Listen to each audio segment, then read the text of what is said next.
George Kourounis, thank you and welcome to Going Again podcast. Pleasure's mine. It's great to see you again. Yeah, you as well.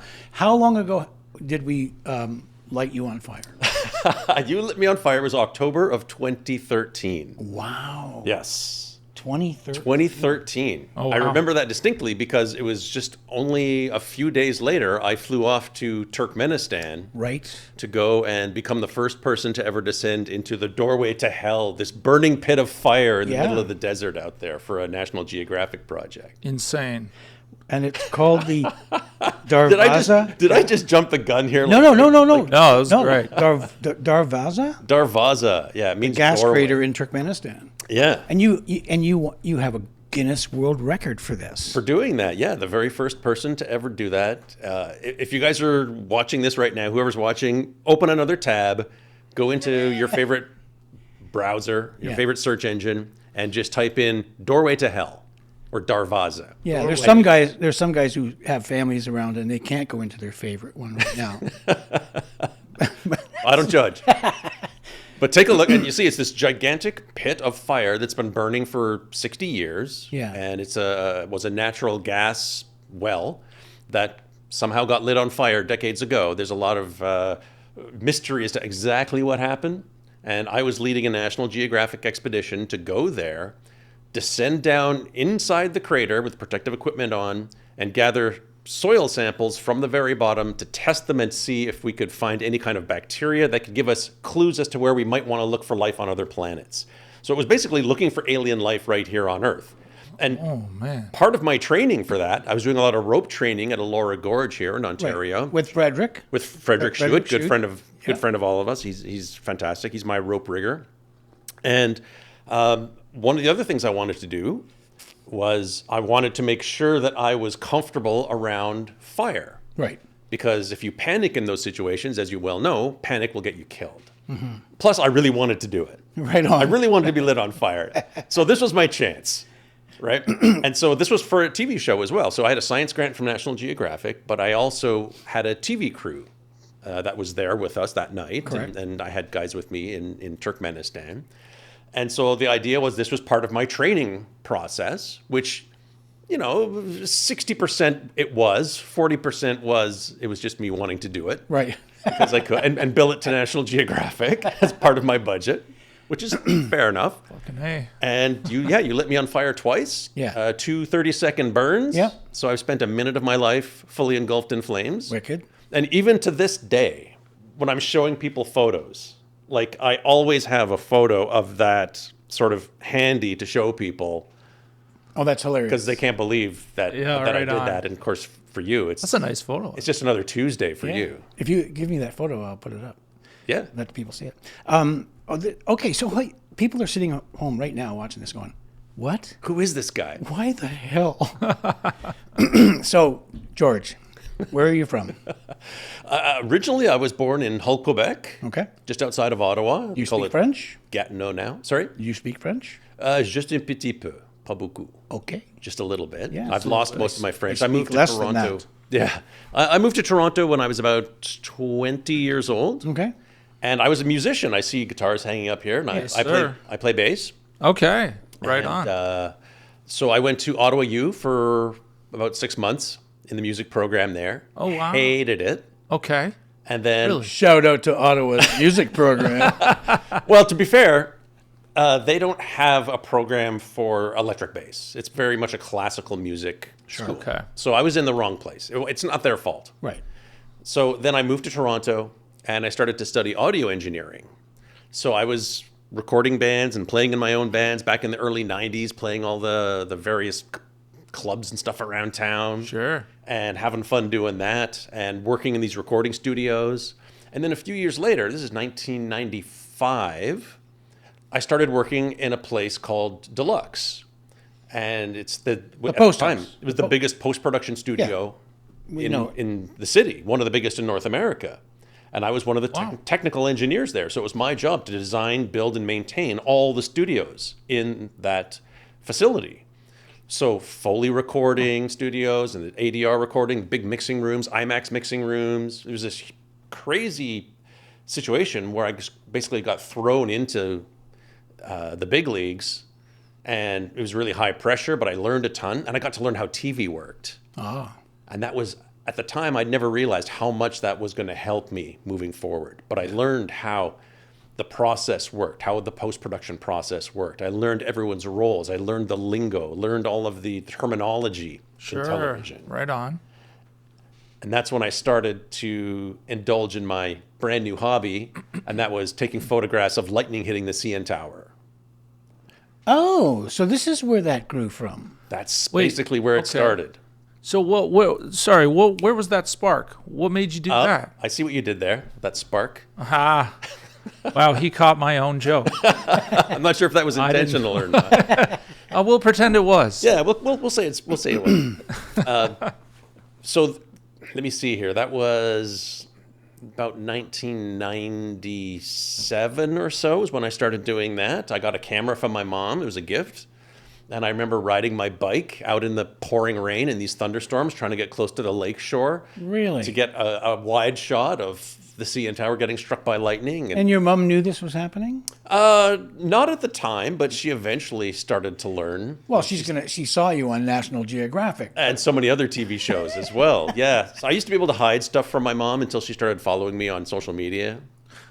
But Then wasn't able to hide stuff anymore. Well, you can take pictures of everything, anything. Yeah. Why this? What's going on? Well, we've got the world's tallest freestanding lightning rod, right? Here in Toronto, okay. or at least not anymore. I never thought about it. Since the Burj Khalifa was built, but Right. Sure. But it gets struck between 70 to 100 times per year. So it's pretty common for it to get struck by lightning. And then the movie Twister came out. So a bunch of things came together at once. Yeah. And I remember seeing the movie Twister at the Uptown Theatre, downtown Toronto, right on Yonge Street. Yeah. And it was my favorite theatre. They had the biggest subwoofers in the city. And watching Twister when it first came out on the big screen, Oh yeah. my jaw hit the floor and I thought, there are people that do this? You can go tornado chasing? So then I knew it was time to ratchet things up. Okay. Wild, man. That's hilarious. How old would you have been at this point? 27. Okay. Wow. Yeah, 26, 27 years old. And so that's when in 1998, I did a bunch of research in the early internet. I found a company in Oklahoma run by this experienced tornado chaser. Charles Edwards is the guy's name. And he has a company called Cloud9 Tours. And he would take people on these tornado chasing trips. And you could learn from him how to read the sky, how to do your own weather forecast, How to get away. how to get away, right? How to safely navigate around these storms. And I thought, I'm going to do this. So I did. And in May of 1998, I flew down to Oklahoma City, met up with a bunch of strangers, and spent 2 weeks living like a nomad, driving around Nebraska and Kansas and Oklahoma. And I witnessed my very first tornado. And it crossed the road right in front of us. We had to back up and get out of the way as this tornado came barreling across the road. And just by sheer coincidence, there was a National Geographic TV crew that happened to be following us on that particular day. So my very first tornado was captured by a Nat Geo TV crew, and you'll see some clips of young me in there making, a brief appearance with my head sticking out the door, things like that, as this whole event played out.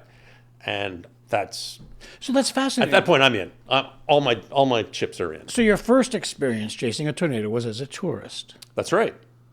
Yes. Fascinating. Yes. Some people just go to the beach. Well, and interestingly, a couple of years later, I started working with them as their driver of their lead vehicle. And I actually spent 12 years as a tornado chasing tour guide, taking other people on the same type of trip that I took in 1998. Whoa, man. Yeah. Like, I've always known what you did, but this is fascinating. Okay, so Some people like to go to the beach. Yeah. Yeah. But, okay, so between being a tourist and then working for National Geographic, what was going on? What tied all that together? Well, I was still working in the studio, working at Deluxe. Right. Like, if you've ever seen a movie that says Color by Deluxe. Yeah. Yeah, we know this. Tons. Shop. Sure.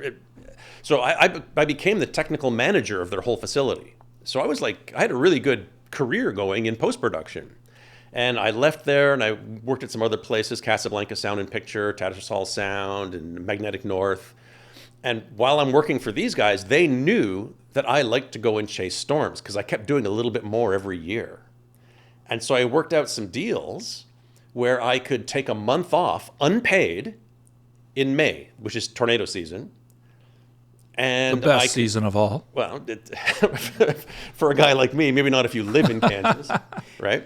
And so I would take my time off, unpaid, and they would spread out my pay, my 11 months worth of pay across 12 months. So I made a little bit less, but I still got paid while I was away, and I could save my overtime. And in those days, it was busy, so I had tons of overtime.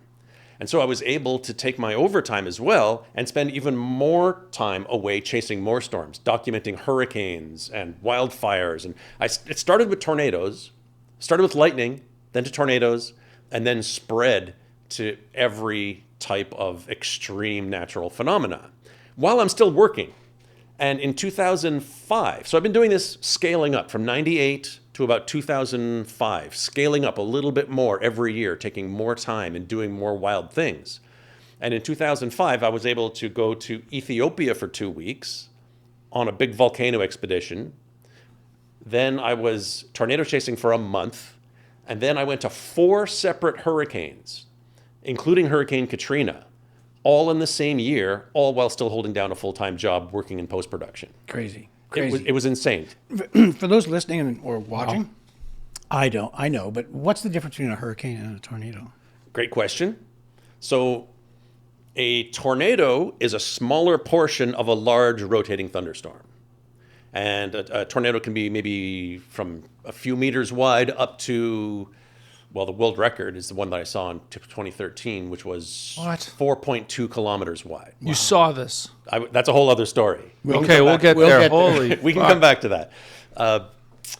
And so, like the Wizard of Oz, right? It's this piece, this rotating, violent column of air that's in contact with the ground from a storm.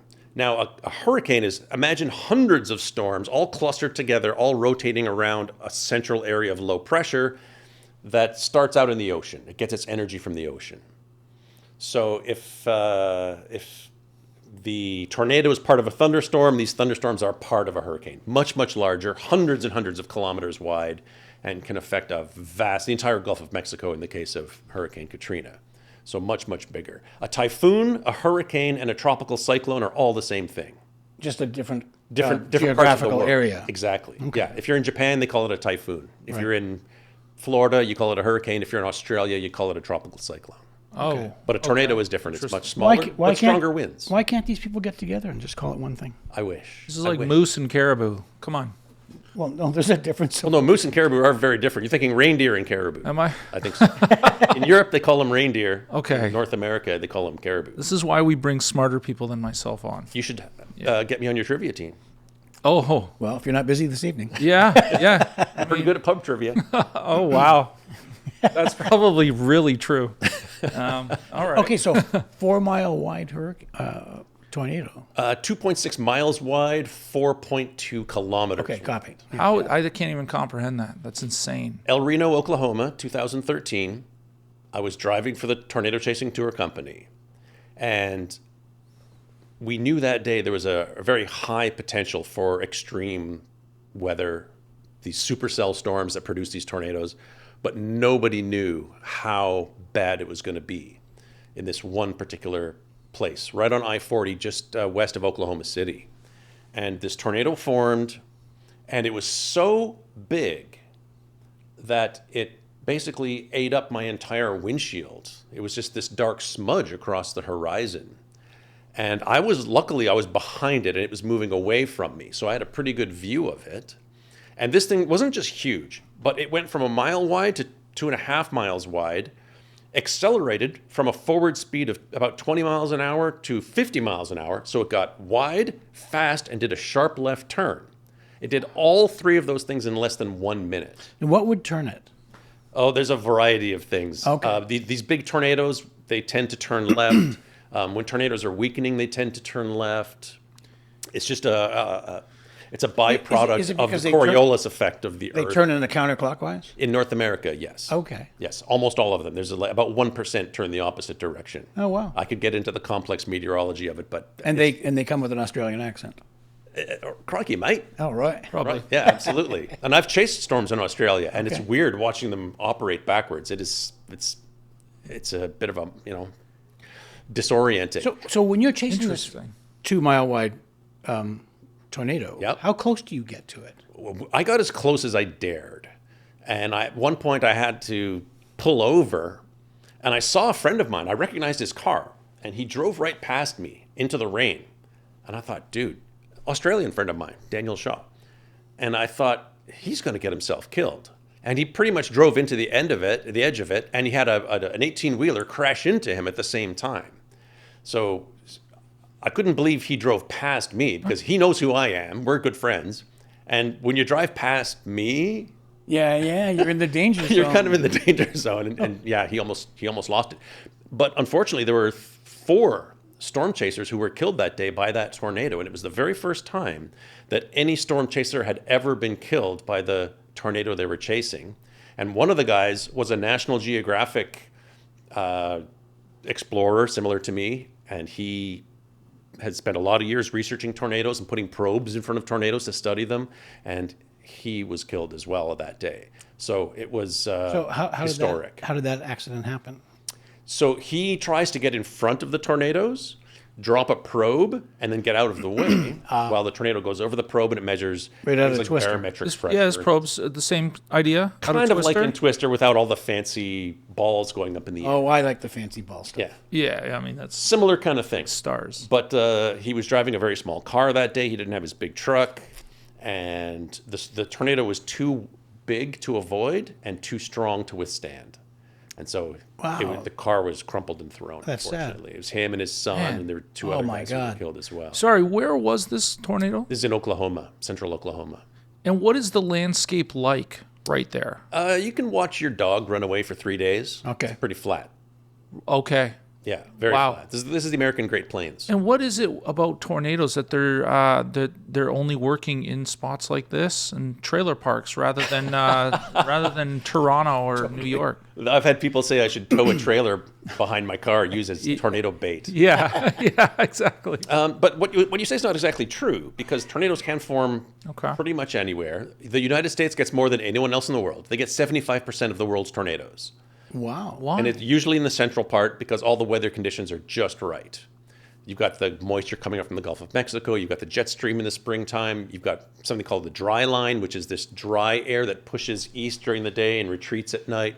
All those things come together over the Great Plains, which just happens to be really, really flat. But you can have tornadoes up in the mountains. There are tornadoes in China and Japan and Poland and Australia. Canada is number 2. We get several hundred per year. But the U.S. gets between 800 to 1,200. That's crazy. Yeah. Wild, yeah. Yeah.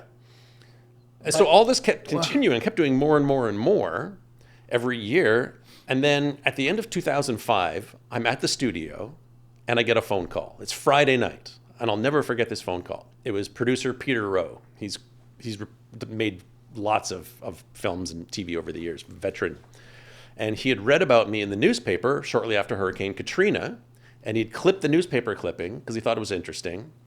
And he had it sitting on his desk for months and months and months. And so he pulled it out one day, realized, oh, this guy's in Toronto. He didn't know where I lived or anything. Called me up, said, I read about you in the paper. What you do is really interesting. Let's make a TV show out of it. And that's how Angry Planet came about. No trip.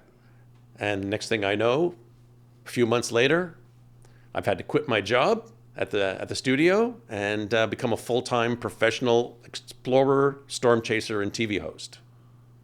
It was just this unbelievable, not coincidence, I suppose, because I worked really hard at it, but it was just this wonderful serendipity Yeah. that he just That you happened happened to to see see that. that I newspaper. mean, given your interests all compiling together, it sort of makes sense. That's what it sounds like. Well, I like to think so. I Yeah. spent a lot of time working on weather documentaries and appearing on Everything. breakfast 100%. television and CBC and Yeah, BBC everything. interviews. George. Just say everything. Yeah, I spent a lot of time talking about what I was doing, because every year I would do more and more, as I mentioned. And then it just culminated in that. And we took the idea of Angry Planet. We originally pitched it as a 6-episode series. And we pitched it to Discovery Channel. They said no.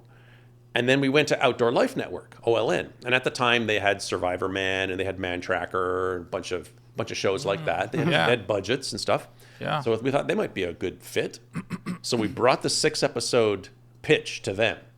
And the idea was that I take the viewer along on my adventures as I track down the world's most extreme forces of nature. And every episode will feature something different. We'll do a volcano episode and a tornado episode and an avalanche episode. And they gave us a little bit of development money to make like a demo. Mm-hmm. And eventually they came back and said, we love you, we love the idea, but we can't commit to doing 6 episodes. We only commission 13 at a time. Can you do 13 of them? Oh, shit. That's hilarious. So you went from a moment of disappointment to another moment of elation. Now I have to dream up a whole bunch of new episode ideas. So I just reached into my bucket list and started pulling out ideas. So you've got hurricanes, tornadoes, volcanoes. What else is there? We did 49 episodes of that show. Oh, wow. From 2006, we started filming until 2015.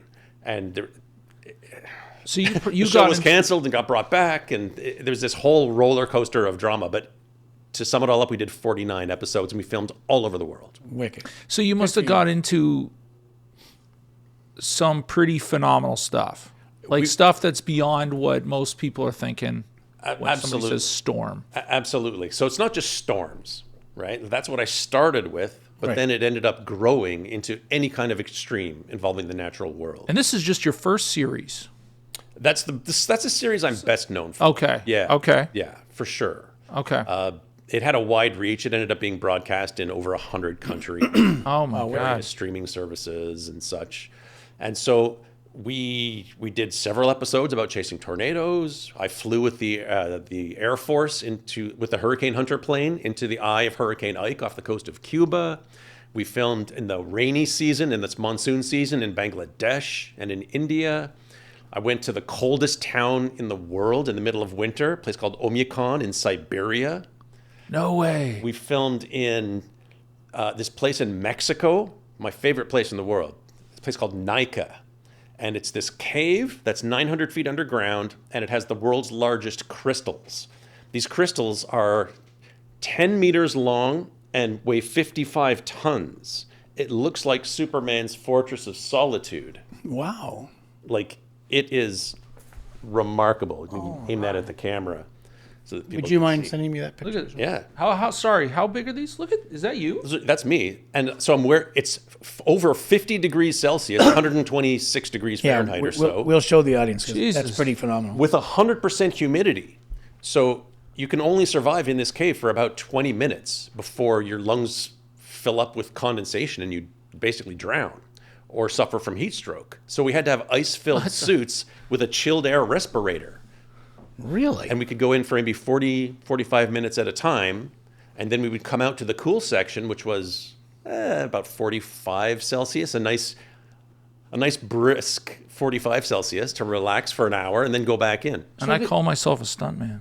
Yeah, really. So hell? this Nika, is that somewhere people can go? Is it No, you it can't is go? totally off limits. It is located inside an active silver mine in Mexico, in Chihuahua. And they pump millions of gallons of groundwater out so they can mine below the water table. Okay. And that's where they discovered this cave back in 2000s when they discovered it. But the problem is I'm not sure how many years ago now, but quite a few years, there was an accident, a flash flood, I do believe. The pumps were damaged, and that section of the mine flooded again, and it's still underwater today. They haven't bothered pumping it out. Okay. Because it's not economically feasible. Okay. So now it's not even possible for me to go back there. But it took almost 2 years of planning and preparation to get permission from the mining company to go there and film for one day. That's all we had. We had like a day and a half, basically. Wow. Yeah. And so that was amazing because I've been wanting to go to this place. And this is an episode of Angry Planet? We made an episode of Angry Planet, season 3. We filmed there. Yeah. Where can people see this now? Uh, Is Angry Planet It's being gotta streamed be on. somewhere?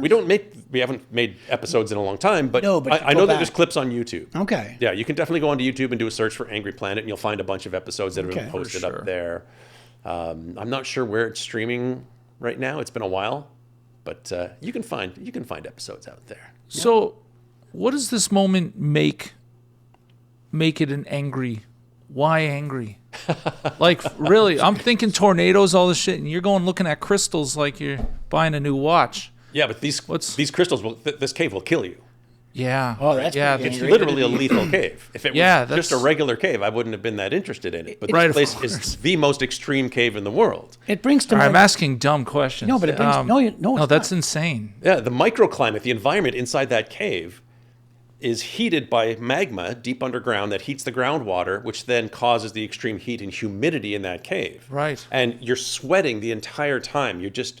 You are so exhausted. We had to have an ambulance standing by. We had to do medical checks of all of our vital signs going in and out every time we went into the cave. It was very, very extreme. Wow. Now, how do you get to the bottom? You walk? You drive in a minivan or a big van, actually a big passenger van. So because it's part of an active silver mine, the miners still have to get into the mine. So you literally get in a van and you drive into a tunnel in the side of this mountain and you just go in circles and you slowly descend for about 40 minutes of driving. And it gets hotter and hotter and hotter the deeper you go, like you're descending towards hell. And then eventually you get to this spot where there's a big steel door. And behind that door is this cave that's about the size of a basketball court. And it's just filled with these gigantic crystals, the biggest in the world. It's amazing. It's mind-blowing. Wow. Yeah. Yeah. Weird. And just filming in there was extremely difficult because the conditions are so hot and humid. We had to put our cameras into plastic bags, Yeah. put them in the cave, and preheat them like you're preheating your oven so that they wouldn't get covered in condensation. And then we'd go in, we'd film, and then when it was time to rest and come out, we would take our batteries and our memory cards, offload the footage, charge the batteries, and then go back in. And we still destroyed at least one camera got destroyed that day. Well, how do the miners work there? Parts of the cave, or parts of the mine do have air conditioning. Okay. So that it's physically possible for these guys to work there. And there's certain parts of the mine where you can only go in for limited amounts of time. So it's a very extreme place. It's fascinating. Yeah. But it brings to mind what else on Earth that no one's discovered yet. Exactly. We have no idea how many more of these caves there are because they're completely sealed from the outside world. It was only accidentally discovered when they poked a hole from their tunnel, their mining tunnel, into this cave. So who knows? There could be crystals twice as big down there. We have no idea. Oh my God. Yeah, it's awesome. Well, see, that's the reason why you do this, to discover this stuff. And that's why I consider myself an explorer. I'm a card-carrying member of the Explorers Club. I hold the title of Explorer in Residence with the Royal Canadian Geographical Society. And so what I do is I travel around the world and I document the world's most extreme forces of nature and natural phenomena. And then I share what I've seen through television, through podcasts, through social media, through giving talks, all these different things, because I want people to be able to see Right. these amazing things. Can you just take us with you, Sure. the three of us? Yeah, where do you want to go? Where do you want to go? guys want to Blair? rappel down inside an active volcano? Because I can arrange that. Done that many times. Okay, the answer is yes. I'm into that. That sounds wild. Okay, so you go into this insanely hot cave. What's the difference between that and doing the volcano? So I've done a lot of volcano expeditions around the world in Ethiopia, Congo, Guatemala, Vanuatu. And so I love volcanoes because they're the one place where the earth is creating itself, right? It's a force of destruction, but also creation. And that's what I find really fascinating about them. Plus, they're obviously dramatic and dangerous.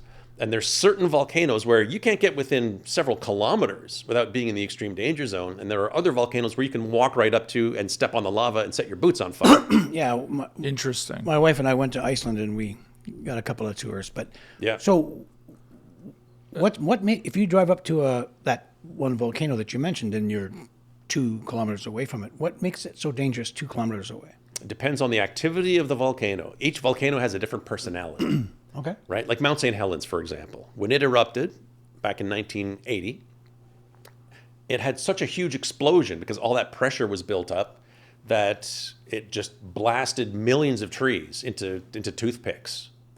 But you go to somewhere like Hawaii, where the lava is much more fluid and doesn't hold as much gas in it, Just bubbles over. it bubbles over and just flows. Right? So those volcanoes, those are the ones I like because you can get real close. They're like the pimples of the earth. Kinda. More like a Yeah. more like a blister or a boil. Like. That's probably true. But there's this one place in Vanuatu, which is a small island nation between Fiji and Australia, where there are this one island, Ambram, where it has these deep, deep pits that are 400 meters deep. And there are lakes of lava at the bottom, boiling, violent lakes of lava. And I've done at least 5 expeditions there to rappel down to the bottom and get as close as humanly possible to this lake of boiling lava. And we filmed several TV shows there. We helped film an IMAX movie down there.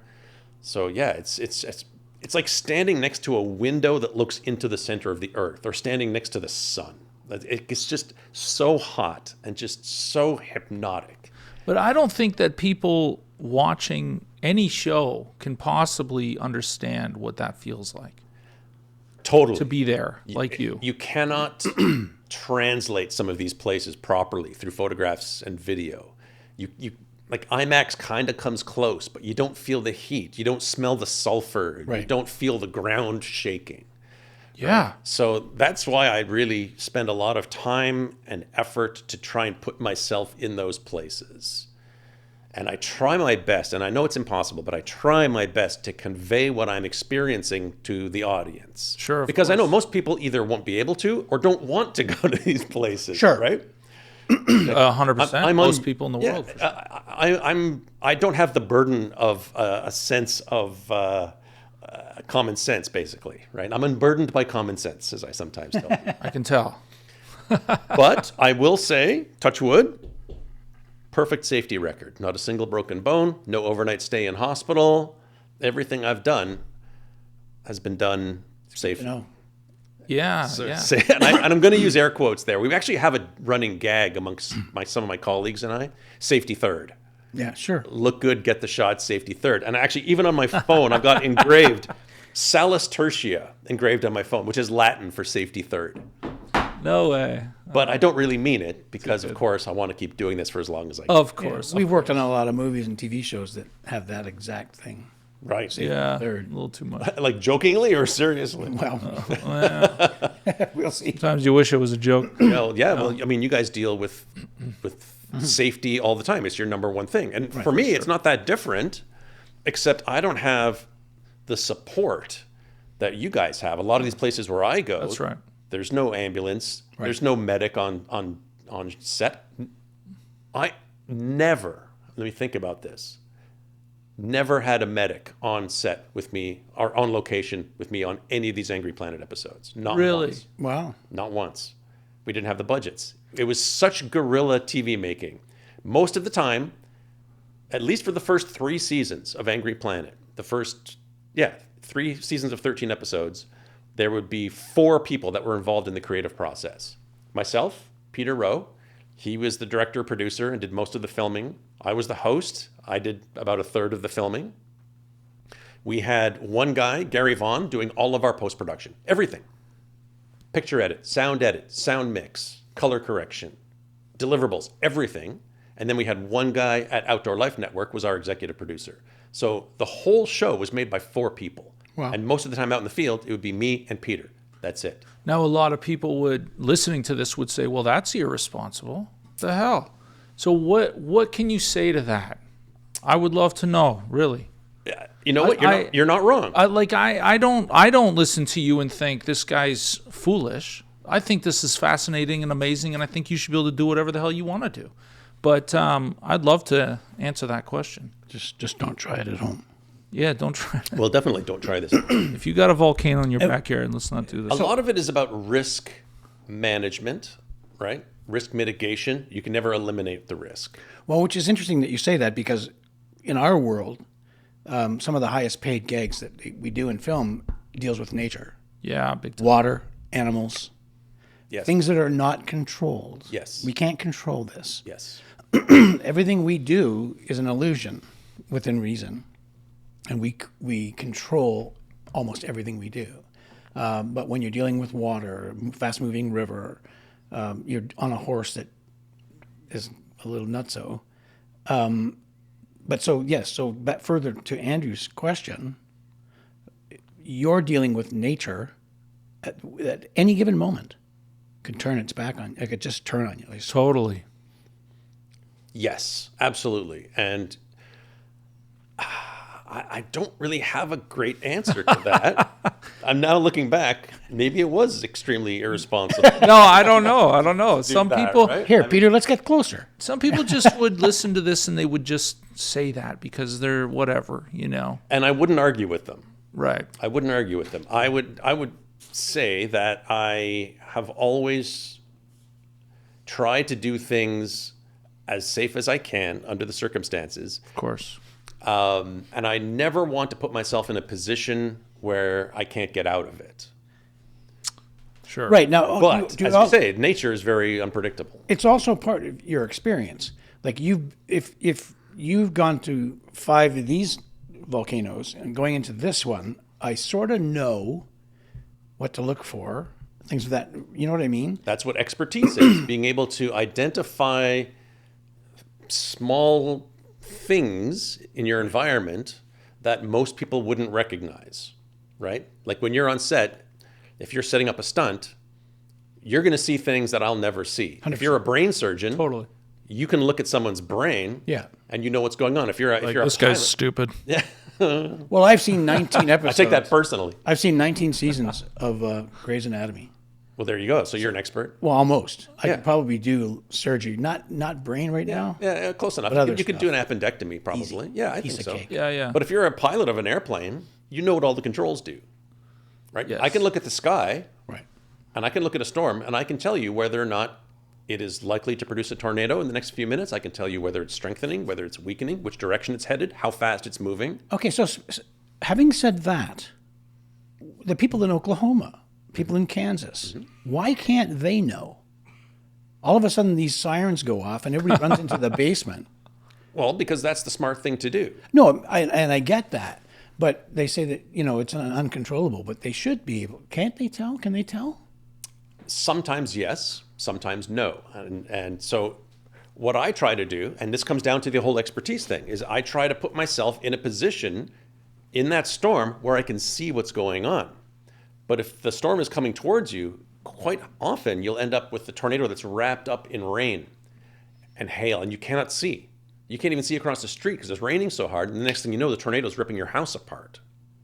Oh, So I try it's to hidden. avoid. Absolutely, can be hidden depending upon what angle you're looking at from. Absolutely. I try to never approach a tornadic storm from the north. I try not to, or I minimize the times I do, because it's very dangerous because you can't see. Which is ironic because you're coming from Canada. Yeah, exactly. But if you're looking at a storm from the south or from the southwest, you have a much better view of what's going on underneath in the spot where a tornado is likely to be, right? And if you don't know that, then you can get yourself into trouble. Or if you're someone living in their house and the tornado siren goes off, you open up your window and all you see is rain, and you think, it's just, Rain. yeah, I don't see anything. Next thing you know, your roof is gone, right? So those tornado warnings are there for a reason. And quite often these happen at night as well. I try not to chase them very much at night because it gets super, super dangerous. Because I can imagine. Can't see them. Can't see Yeah. them. Right? I saw the movie. Yeah, precisely. So there's always a risk versus reward sort of balance that I'm always at. And I'm making decisions all day, every day on whether I should proceed. Do I need to check in with my team, right? When I start to get scared, that's when I need to stop and double check. Double check the forecast, double check my position, double check with my team, double check my safety equipment, whatever. And so fear for me is a clue that I need to stop and Rethink what's rethink going and on take here. stock. And there's Okay. always, every single time, there's always a point where it's, okay, that's it. We're not going to go any further. Right? Sometimes it's extraordinarily close, but sometimes you can tell if a tornado is moving away from you, yeah, you can get pretty close to it. If it's moving towards you, not so much. Yeah. And that applies for any of these phenomena. You know, when, man, like you're a man with, I got a million questions. Holy fuck. Everything you're saying, you're just saying fear. I want to ask, what's the most nerve-wracking thing you've ever done? I feel like that just escapes any topic we're on. But it's like, how insane. This Well, is insane. I get that question frequently. Like, I bet you what do. was the most yeah, afraid I was I've trying ever to been? avoid it, but Well, it's a great question. It's the obvious question. Yeah. Right? And so I was filming. I think it was season 3 of Angry Planet, and we were in Kenya. We were at a place called Kidam Cave. And it's famous for 2 reasons. Number one, it's where elephants will go into this cave, and they go deep in the back of the cave, and they'll scrape the cave walls with their tusks to get minerals to chew, and it gets it's like a salt lick for them. They get minerals in their diet. oh, neat. Okay. And they've been doing it for generations. And so the cave is getting bigger and bigger every year from these elephants going inside. So we wanted to go and try and document these cave elephants. This was, again, filming.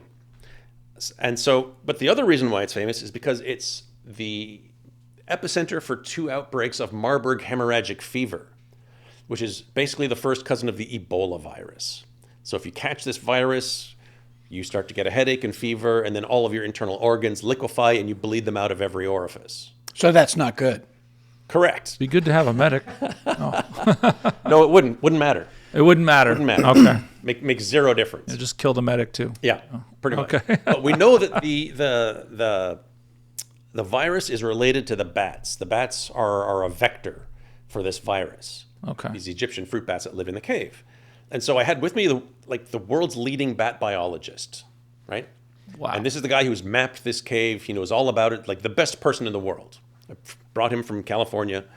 And we've got Tyvek coveralls and surgical gloves and respirators, eye protection helmets. And we're going to the back of the cave. And we can see the tusk marks, and we can see elephant dung, and we can see the elephant footprints. There's no elephants in the cave at the moment, but we keep going further back, and it starts getting warmer, and you get that ammonia smell from the guano from all of these bats, and you can start to hear them. And there's thousands of them on the ceiling in the back of the cave. And of course, it's a cave, it's dark. Cameraman has to turn on his light. So he flips on his light, and the bats all freak out. And now they're flying towards us through this narrow gap, and they're crashing into us. Oh my And they're god. pissing all over us as they're going past, and we're getting splattered by these bats. And I look over to Don McFarlane, my bat biologist, and he's managed to catch one because they're crashing into him. What? And I'm thinking, I'm the TV host. I want to catch one too. because I want to show it. I'm thinking like a TV producer at this point. Sure. I want to show a close up of this bat to the camera, right? So we can we need to get a good cutaway, right? It's hilarious. If I'm going to get eagle eye, If I'm going to die, I'm gonna do it right. Get the shot, right? So I step into the stream of bats, and I managed to catch one as well, but I'd forgotten. Again, my mistake. I forgot to put my thick leather gloves on over top of my surgical gloves, and the bat was a mama carrying a baby. She bites through my surgical glove into my thumb, and now I don't know if I've got 5 days left to live. oh my god. What the? If I'm the Walking Dead, literally. So you weren't nervous going in so much as you were nervous when this happened. And it was just the tiniest little mistake.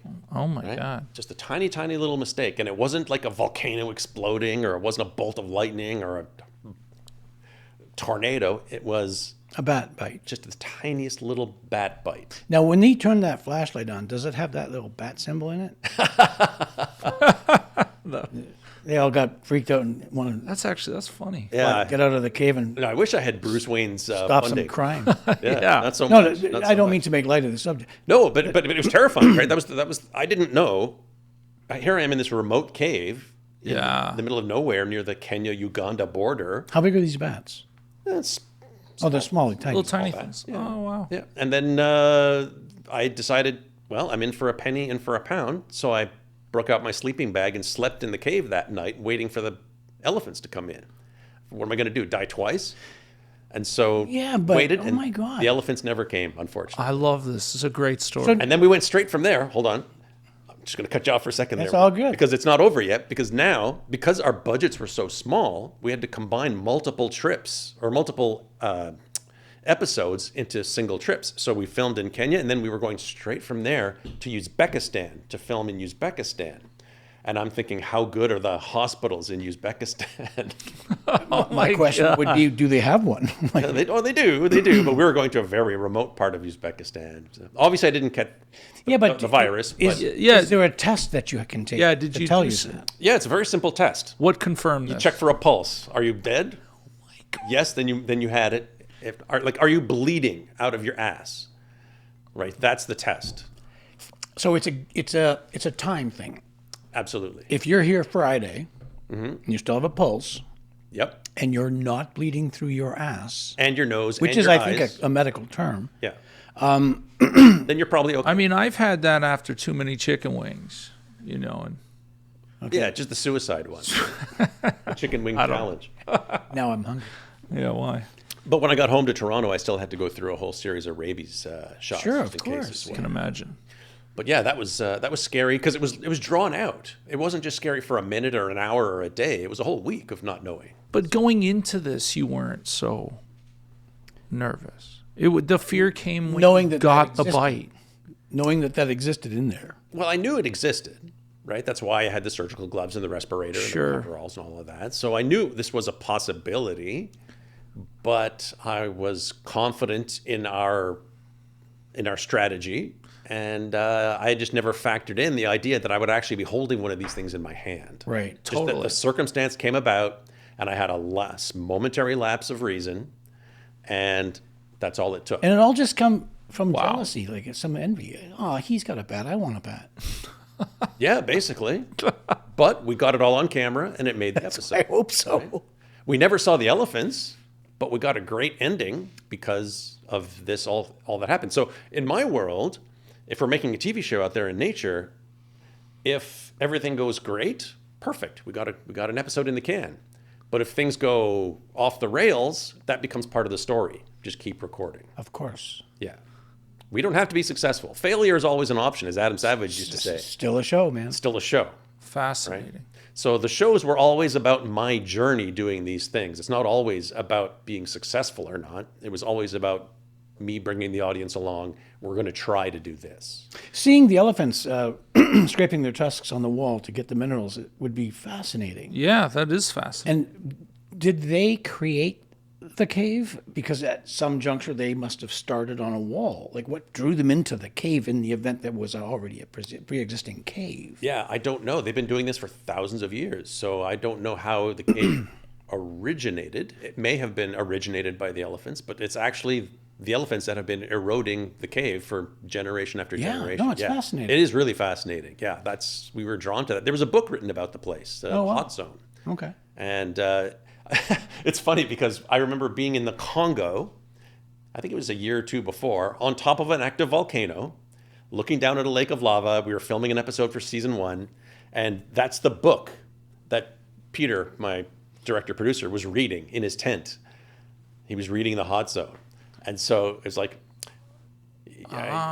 we're going to go there, aren't we? I see why. That's great. You It know, wasn't my first choice of places to go, but it makes me think of like Steve Irwin and what happened with Steve Irwin. Yes, where and he I just appreciate- didn't see something coming, I appreciate the comparison. I've always been a Steve Irwin fan. Yeah. His enthusiasm was so infectious, right? 100%. There was never any doubt that he loved animals, he loved what he was doing, and he Totally. really wanted to show the world how great these crocodiles and snakes and whatever he was doing. Mm-hmm. He just was like a little kid. By the same token, the same enthusiasm comes from you. Well, When you speak of what you do. thank you. I appreciate that. That's one thing I have in abundance is enthusiasm. Yeah. Sometimes the enthusiasm gets me into trouble, as we've already discovered. But yeah, nature excites me. It's just this unquenchable desire to just see everything, go everywhere, show the world what's out there. I just got back from 2 months of traveling across Antarctica Yeah, and the Sahara I was going to bring that Desert. up. So And I was going to ask you, love it. everything you've done so far has been on land or under land. Do you go under the water? All the time. Yeah. All the time. Yeah. I've got my scuba diving certificate when I was 19. My father was a diver in the Greek Navy. Oh, wow. I do a lot of maritime stuff. I don't like boats. I get very seasick. Okay. And back in season 1 of Angry Planet, we did this whole episode about taking a small sailboat around Cape Horn, the Mount Everest of sailing, the most treacherous water in the world. And Peter is a sailor, so this was, of course, his idea. So some of the episodes were my idea, some were his idea. So I got subjected to his passion in this regard of sailing. He wanted to go too. He wanted to do this, right? So it's like, okay, I'll do that. And there's a great shot of me just barfing my guts out as we're sailing around Cape Horn, the southernmost point of South America. Did that make the trailer? Oh yeah, all the previews, everything, right? Of course, because everyone wants to see the host suffer. Right. That's part of it. Yeah. Right? Oh no. Yeah. 100%. Yes. Yeah. Yeah, we got to throw up more. Maybe more people will watch our show. You go ahead. The more hardship I'm going through, the better the episode. Yeah, totally. I do a lot of work with the Weather Network. I've been partners with the Weather Network on various projects over the years. I'm very good friends with Mark Robinson. He's their storm hunter. I was the best man at his wedding. We're like just like this. Oh, cool. And one of the things that we always try to do is make him as miserable as possible. Whenever there's a camera, that's a personal thing. That's beautiful. It is so much. And we're always trying to upstage one another, especially when we're working on something together. Yeah. It's great. This wonderful, competitive, but also playful, friendly relationship. Yeah. Stunt guys do the same thing. Of course. Yeah. Of course. Now, that's good good viewership. Yeah. That's awesome. So you went just recently, you were in Antarctica. Yes. So Again, this is my sixth time to Sixth time. Okay, so you're proving that people are allowed to go there. Absolutely. So can tourists go there? Yep, absolutely. What's all this talk that you can't go to Antarctica? Nonsense. It's a simple 2-step process. Okay. Ask and pay. Oh. There are many expedition cruise ships that you can take to Antarctica from the southern tip of South America. You get on a ship. National Geographic actually has trips that they run down there. And Ponant, who I work with from time to time. And there's a variety of companies where you can get on an ice-hardened ship and head down to Antarctica and see the penguins and see the elephant seals and the whales and the icebergs. It's magic. Magic. And we filmed down there for Angry Planet. What are the beaches? What are the beaches like? Beaches, not so great. But, the icebergs, and the water's a bit cold. I can only imagine. Lame. Yeah, but you can absolutely go there. On this recent trip, I went to East Antarctica. At least if the cocktails and the meat are good, Well, you know what? These ships have really good food. Okay. Cocktails, good food. I'm in. They treat you well on these ships when you're going down to Antarctica. Okay, it begs the question, is Antarctica sort of a continent on its own, which is like an island surrounded by water? Yes. Or is it a ring around a flat Earth? Yeah, good question. The Earth is round. Is it The Earth is an oblate spheroid. It is absolutely a sphere. I literally just traveled just got back 2 weeks ago from traveling completely around the world. Part of that was in Antarctica. Right. Yes, there is no ice wall. Do you get asked that question a lot at all? Do you have this flat you Earth? must. No, I don't get that. Oh, you very don't? often. Okay. Occasionally, I'll get some conspiracy-minded people ask. Usually, it's some question about climate change or something. And is climate change real? Sure. Yes. I don't often get the flat earthers. It's just so absurd. Explain time zones. It is. If you think the Earth is flat, explain time zones to me. That's man-made. You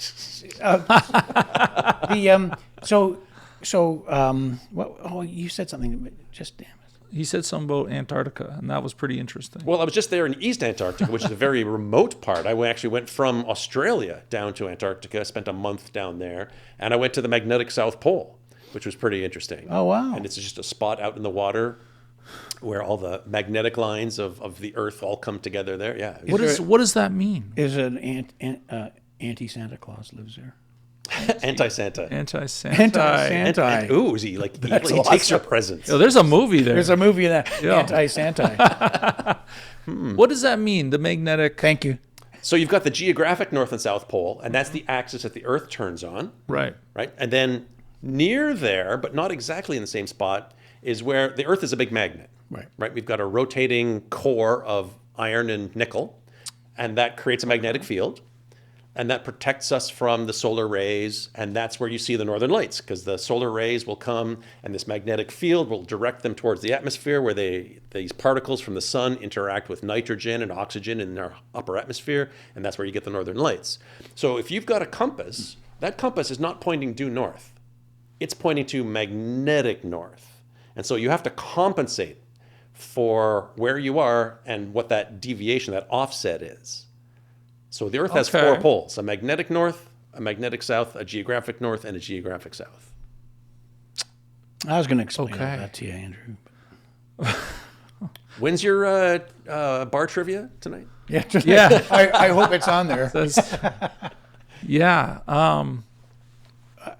I still have my question, and I can't remember what it was. Anyway, keep going. We'll get there. Yeah, it's all No, good. It's all good. Let's see. Now I'm losing my question. No. That is what that just that thought alone is very fascinating. In that, the human existence and the existence of life, it all entails this kind of stuff. We are so separated from nature, right? We go from our climate-controlled house to our climate-controlled car to our climate-controlled office, and we spend so little time in nature. When was the last time you saw the Milky Way?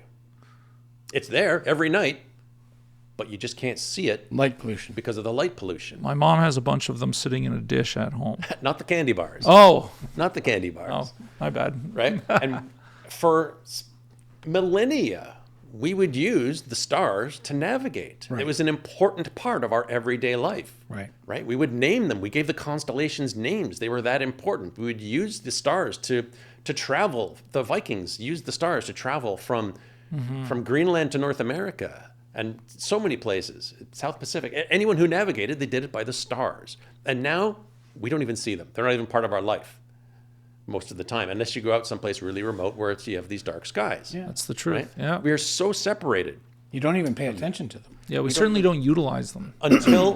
until Mother Nature comes knocking on your door, right? Until there's a flood in your area or there's a hailstorm that smashes your windows out, right? We sort of become complacent and separate from nature, even though it does affect every aspect of our lives, from how we build our houses to the tires we put on our car to the clothes that we decide to wear today, right? Everybody in the morning, what do? You get up, you look at your weather app, Yep. and try and figure out, okay, do I need to put my raincoat on today?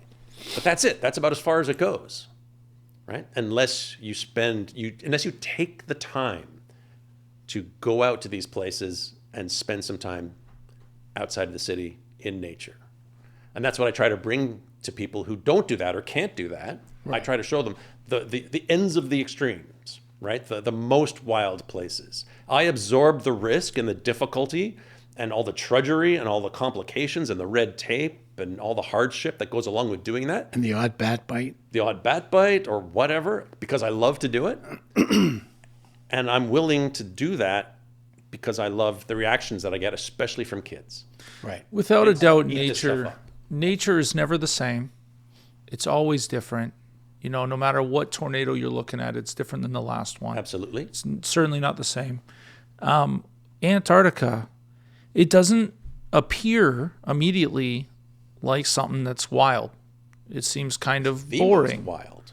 So where on the scale of everywhere you've been does Antarctica sit in terms of being so wild? Antarctica is the coldest, driest, windiest, highest Shittiest. Okay. continent of them all. Like, it is a world of extremes. It has the coldest temperatures on planet Earth. It has the windiest place on planet Earth, which I was just at a few weeks ago. Is there a city at all? Nobody lives there. Okay, The only okay. people that live there are temporary workers at these research bases. Sure. There's an Antarctic treaty that's been signed that it's meant for peace and science, and so there's no This is global. cities. Yes. What are they looking for? What's the Most of these research bases that are down there are studying climate change. They're studying the ozone hole. They're studying the wildlife that lives there, the whales, how the whale population is rebounding after the industrial whaling stopped. They're researching the penguins that live there. So there's lots to learn okay? from research bases in Antarctica, but it's so hard to get to. The conditions are so difficult Right. that not many people are there. How many times have you been? 6. What about aliens? What about them? Do they live there? No. Okay. Where do they live?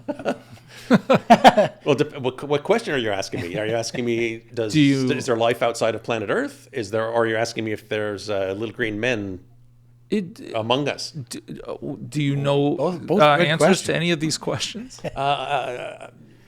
I'm not at liberty to tell you the answer to that. No, just joking. What the fuck?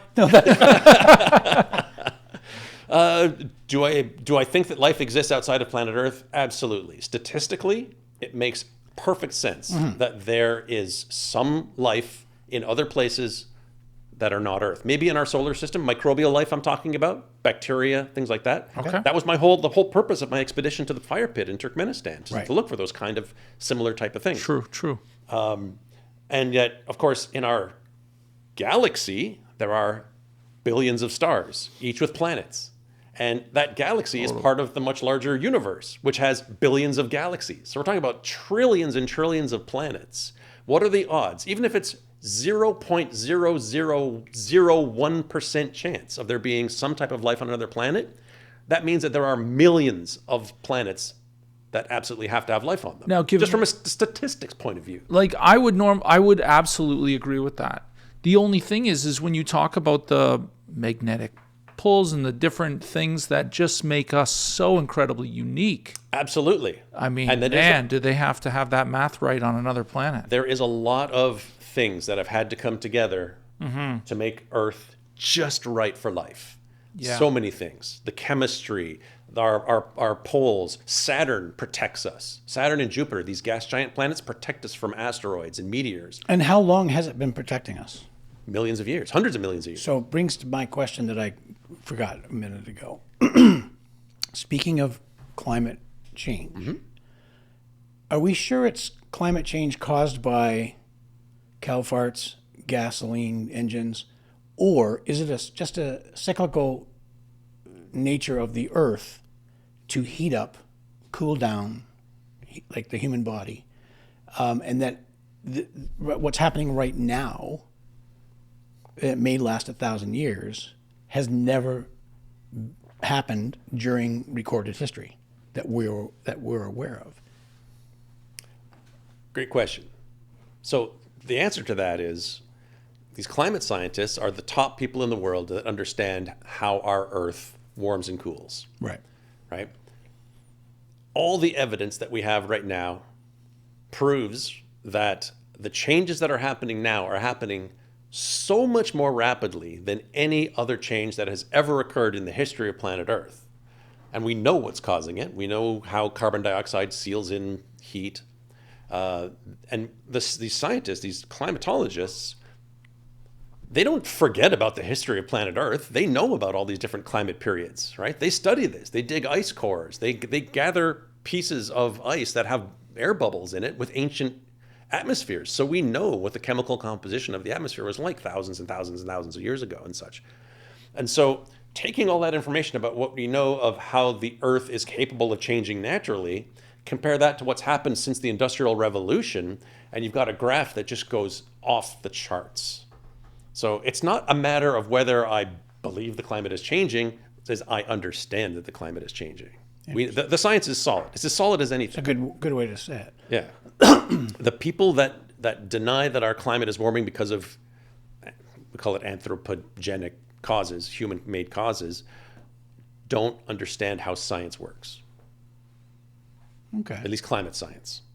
We know it's happening. Yeah, I think that the issue that most people are having is that nobody explains anything, and we see a lot. We see a whole lot of stuff. Well, there's politicians trying to say what's what. There's too many conspiracies in the world that people can't navigate through. And there are a lot of people whose livelihoods depend on fossil fuels. Yeah. Very important, powerful people. That's the truth. Well, I have an old pickup truck that I don't want to give up.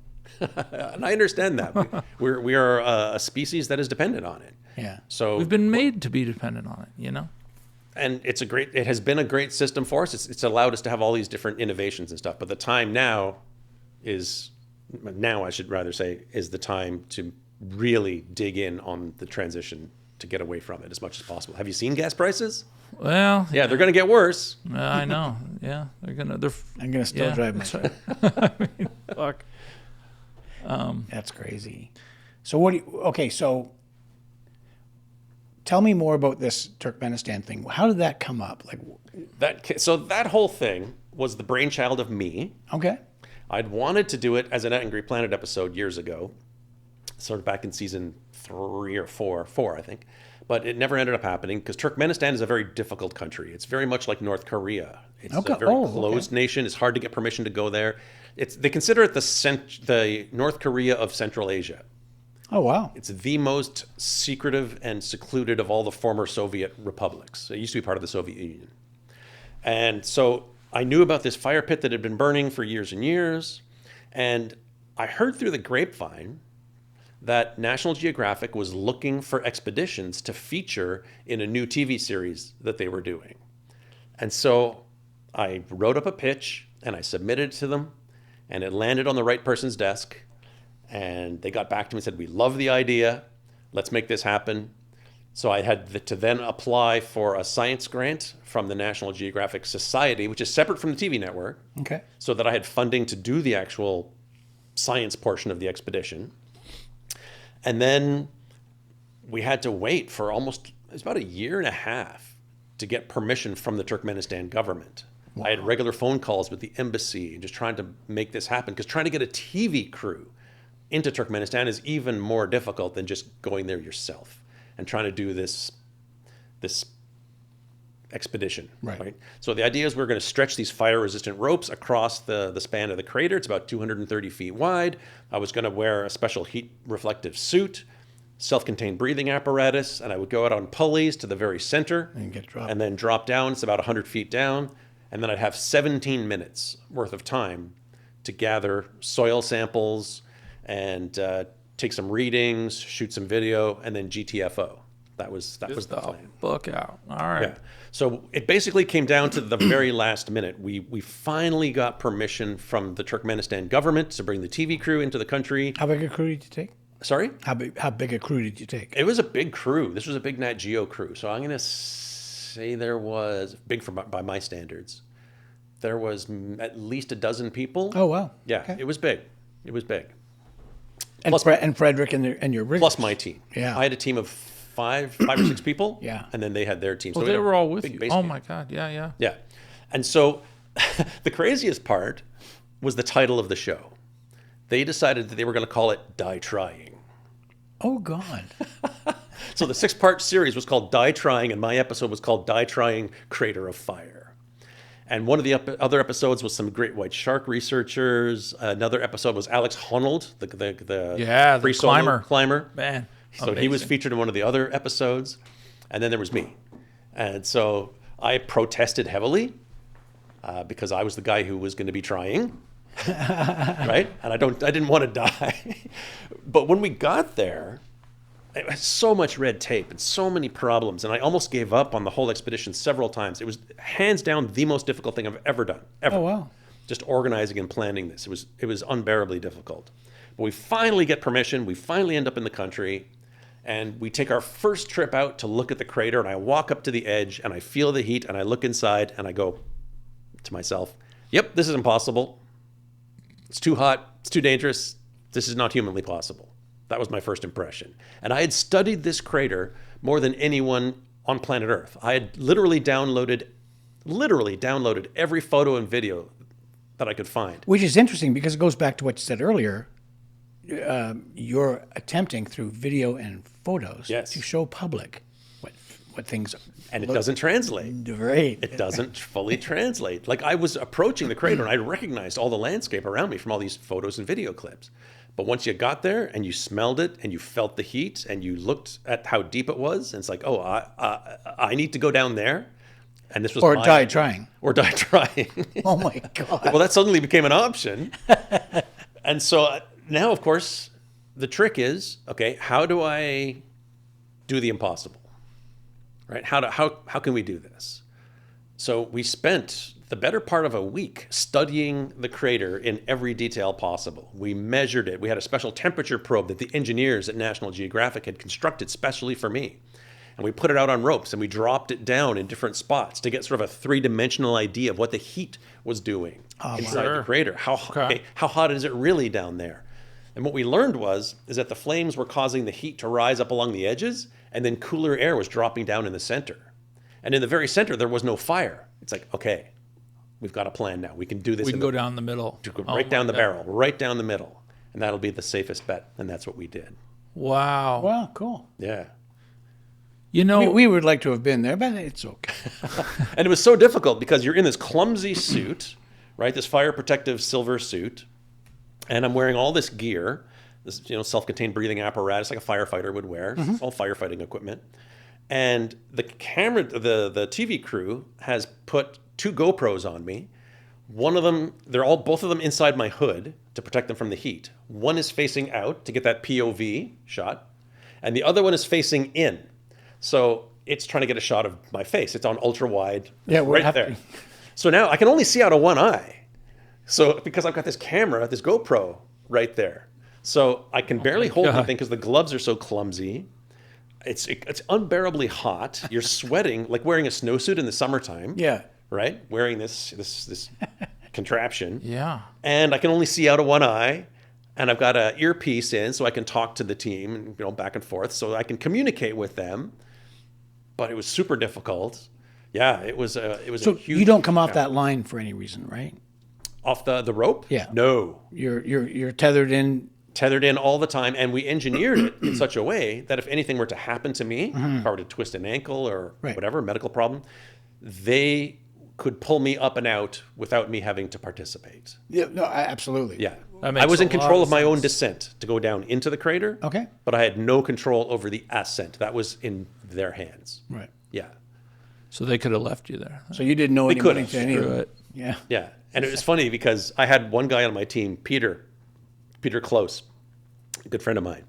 And he was on standby. He had another suit with another SCBA. He was ready. He was like the standby guy. It was his job. If all of that failed, it was his job to go in the crater to rescue me. That was like plan A, B, C, D, E. Yeah. Right? And all he wanted to do was rescue my ass from this crater. That's all he wanted to do.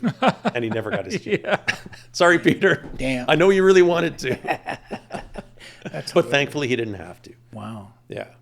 Fascinating. So this country, Turkmenistan, that sounds like a pain in the butt. Yes. But you got in. Yes. You did the thing. Yes. So what do they get from this? Anything? So It's not like you're going to advertise them for tourism.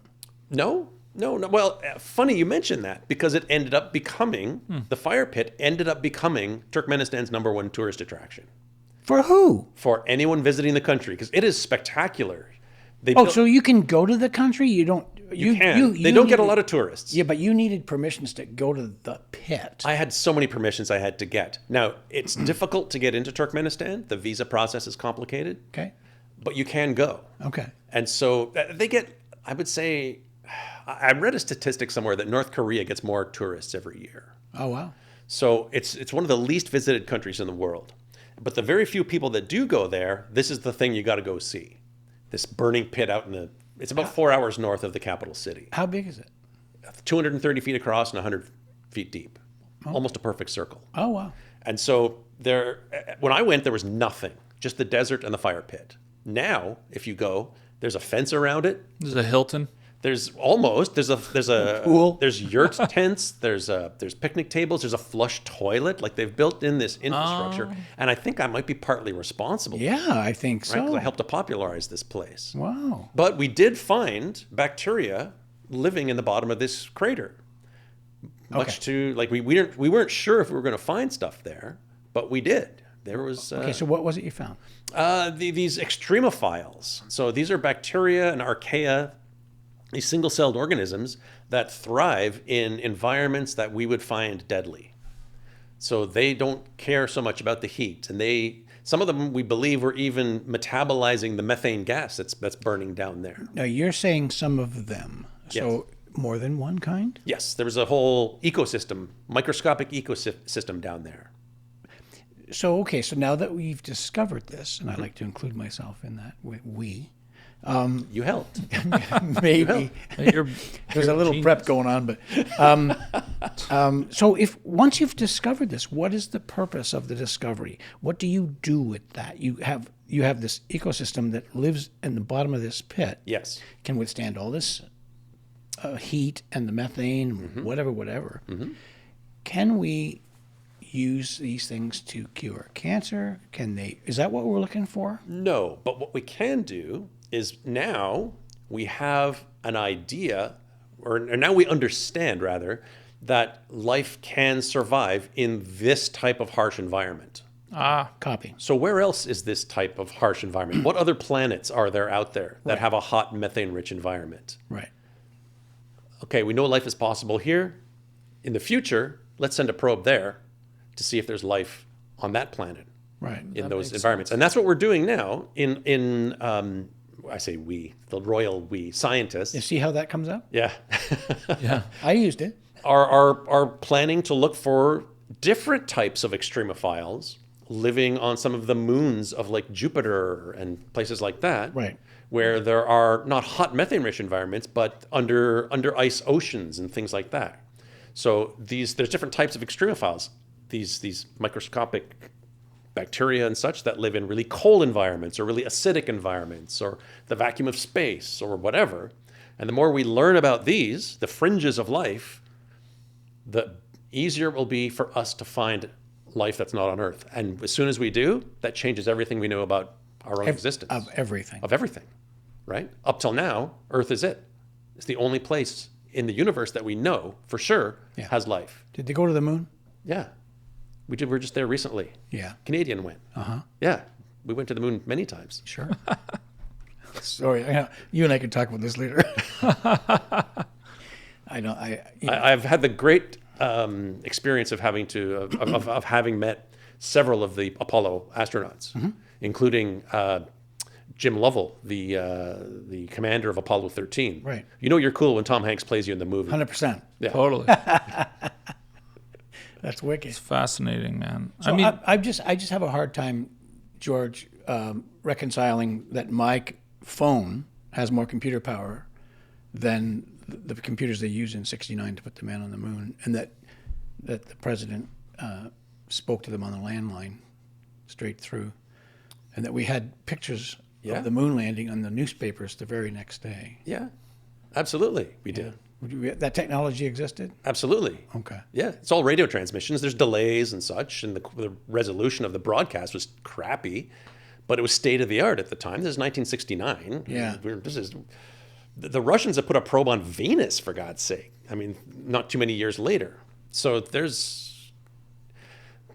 humans are really smart. We can build a lot of cool things, and we have built a lot of cool things.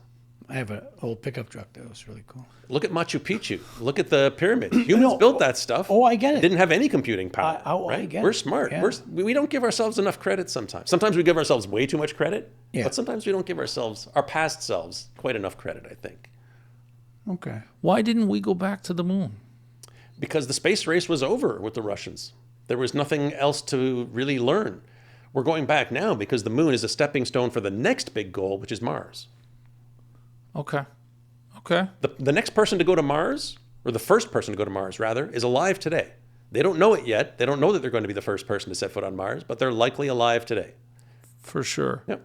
Some kid somewhere will be the first person. Yeah, I read where I hope so. the person that goes to Mars will never return to Earth. Not necessarily. No. It's about a 9-month journey if you leave at just the right time. Right. There's certain times when our orbits align in such a way that it's more efficient to travel to Mars. So there's a window of opportunity. Is this a window of opportunity that interests you? Would I go to Mars is what you're asking. Yeah. I would certainly consider it. I'm not a good Gotta be a candidate. storm on I'm not a good candidate. I'm too old. Too old. I'm not going to Mars. Fuck that. Not going to happen. Fuck that. This ageism crap. Yeah. Well, my eyesight's not so good. My hearing's not so good. I don't have the right, what's that stuff called? The right stuff? Oh my God. Everything's about a movie. Yeah. That's hilarious. So what's next for you? What are you going to do? What's next? Oh, I've been still doing a lot of television.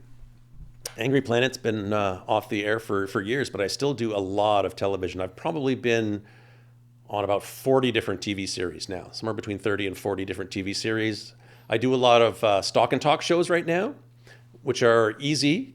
Things like What on Earth, Strange Evidence, Suspect Earth. Every Saturday morning, having coffee with Rhonda.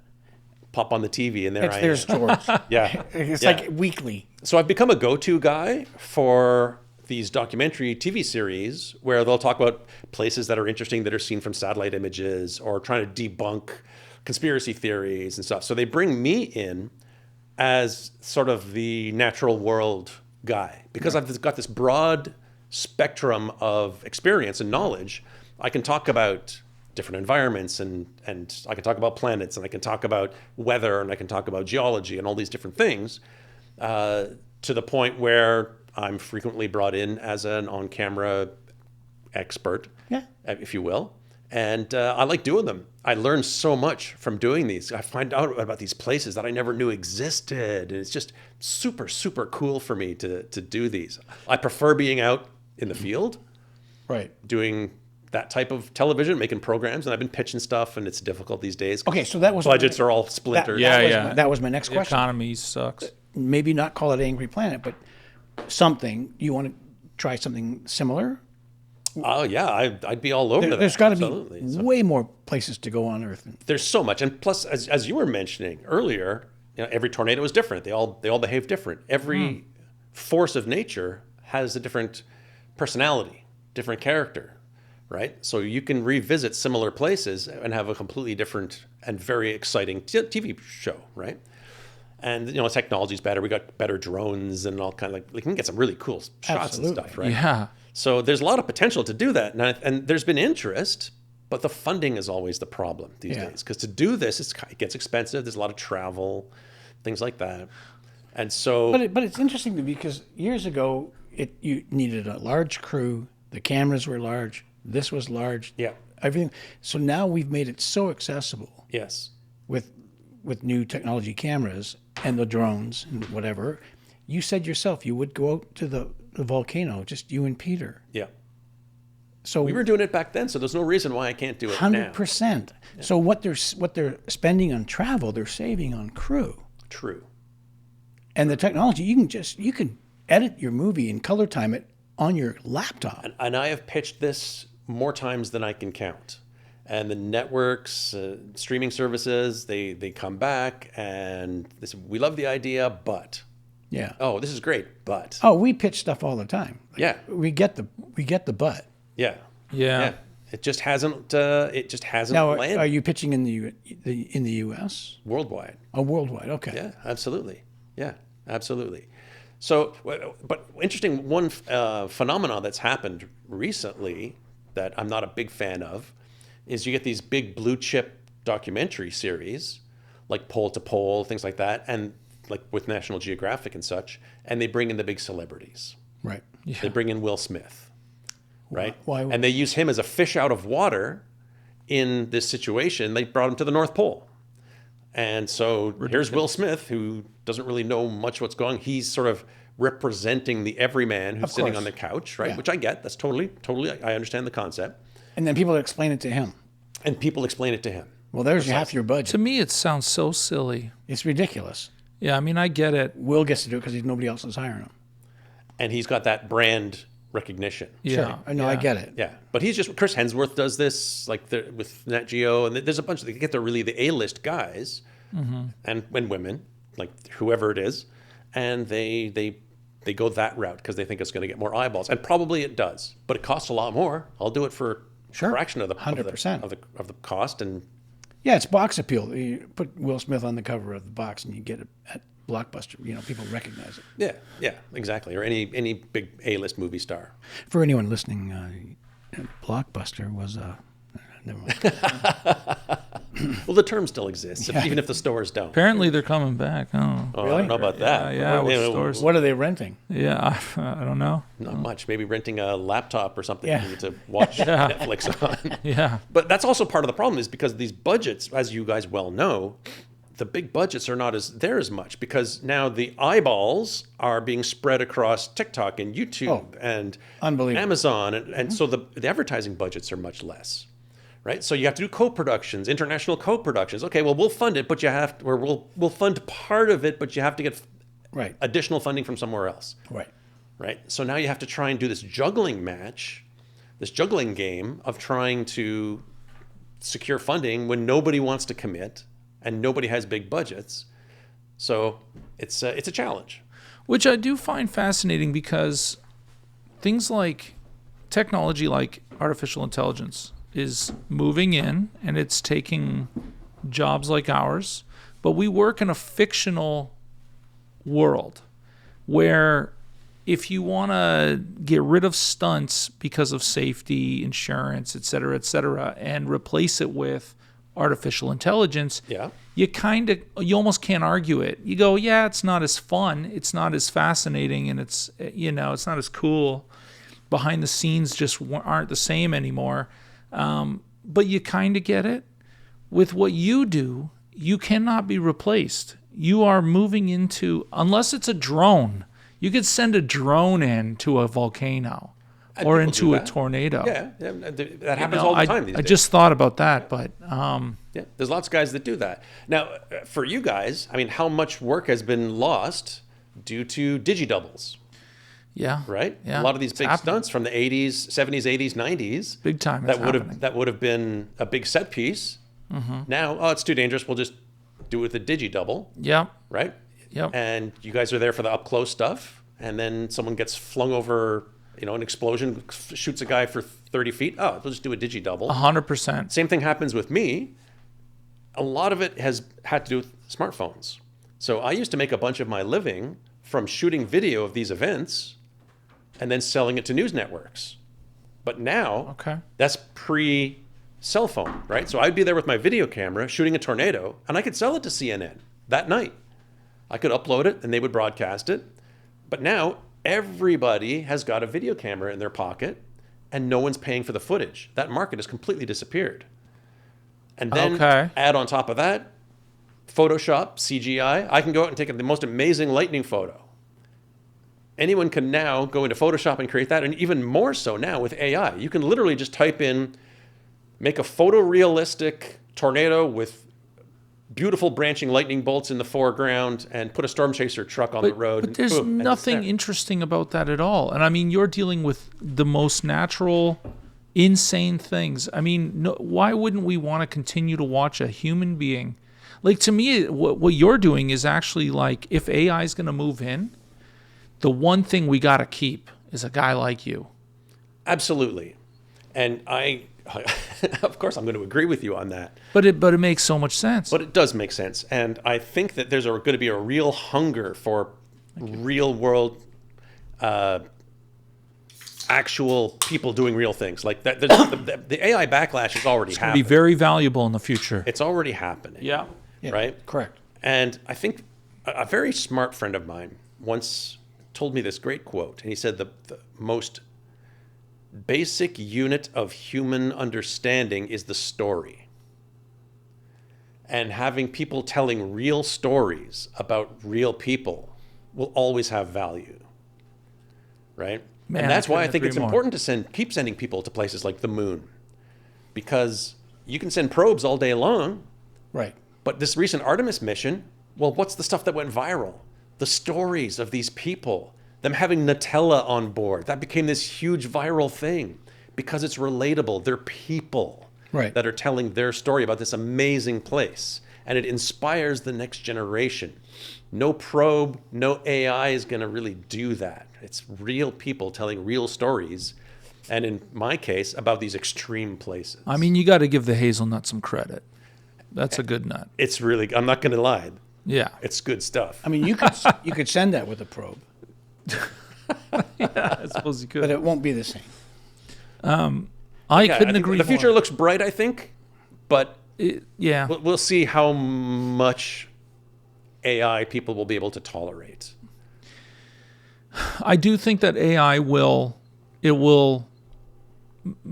move into more of a precise category. I think right now AI is just exciting and it's like just wide and it's being viewed in a wide view lens. But eventually people are just gonna be like, no, this part doesn't work. This part works. and AI will help in many categories, but it may not be used the same as what we're feeling it today. Whatever. Time will tell. Time Time will tell. But like I also agree. Like you're in the category of artistry, and what you're doing is kind of the same way as throwing art at a board, or at a, what do you call it? And in that it's not the same ever. It's never the same. Yeah. You're like the guys from Nitro Circus, or in however you want to compare that, in terms of balls or bravery or whatever. Maybe these guys are breaking more bones and this and that, but what you're doing is extremely valuable. I like to think so in terms of inspiring the next generation to be interested in science and nature. That's my biggest goal. Mm-hmm. Like the only person I really try to really impress is 10-year-old me. Right? Who's the person that I would have been crazy over when I was 10 years old? See, this brings up an interesting thing. You studied music, Yes. and then you became an Engineer. engineer. It had nothing to do with lightning. So the child in you kind of grew, and you moved into science. Yes. You don't personally have a science degree? That's right. I'm a science communicator, Yeah, but I'm not a certainly scientist. are. I work with all kinds of scientists, and I learn from them. Yeah. And I try to help tell their stories. Right. Scientists are fantastic, but they don't always translate across on a screen because they love to be so precise and so in depth that sometimes they get lost in the weeds. 100%. Right? Makes sense. So I Makes see sense. my role as being an intermediary between science and the general public. So I try to translate what's happening into something that is digestible by someone who may not know anything about whatever. Right. The Earth's magnetic field or Right. or volcanoes in the South Pacific or whatever. But it's Yeah, this guy knows how to use a microscope, and you know how to tell the story. exactly. Okay, that's great. Yeah. Yeah. And so it's just been this wild, wild ride, and it just hasn't stopped. It just keeps going. Have you ever done a show with Nutella? With Nutella? Yeah. No, I don't think I have. wow. I do remember having Nutella on top of a volcano in the I'm South not even sure Pacific what up at it- our base camp. What is it? See, that's cool. Chocolate hazelnut spread. Yeah. And let me tell you, after a long day when So you've fucking been good. Really? rappelling down inside a giant crater and being Oh, no covered in kidding. acid rain, and you finally work your way back up 6 hours later, Yeah. a slice of bread with some Nutella on it goes a long way. That's a commercial, man. That's great. Product placement. Well, You got to do a Doritos commercial. Super Bowl Doritos commercial. I did a Burger King commercial, actually. Really? In Guatemala, we filmed inside Pacaya Volcano. I was the first person to ever set foot at the bottom. Myself and my friend Brad, the two of us set foot at the exact same time. At the bottom of this volcano, it was for the 2016 Olympics. And Burger King Brazil hired me to go down inside the volcano, light a lantern on the lava inside the volcano, and then I brought it up out of the crater, handed it off to some contest winners who then kept that lit like an Olympic torch. Yeah. And they drove it from Guatemala to Panama, put it on a private plane to fly from there to Brazil, because you can't drive across, there's a Darien Gap. There's no roads between Panama and Colombia. oh, So they had to fly with the lit flame in a private jet, landed in Brazil. This took 10 days to do this. They go to the Burger King in Sao Paulo. I'm there to meet them. I take the flame back from them and I use it to light the grill for the angriest Whopper. It's this spicy Whopper with hot sauce and jalapenos on it. I'm looking this. that's got to be the best Whopper. And Burger King hired me to do that. It was the strangest, weirdest gig I had ever done. That is And it was a incredible. world's first. They originally wanted to do it in the fire pit in Turkmenistan.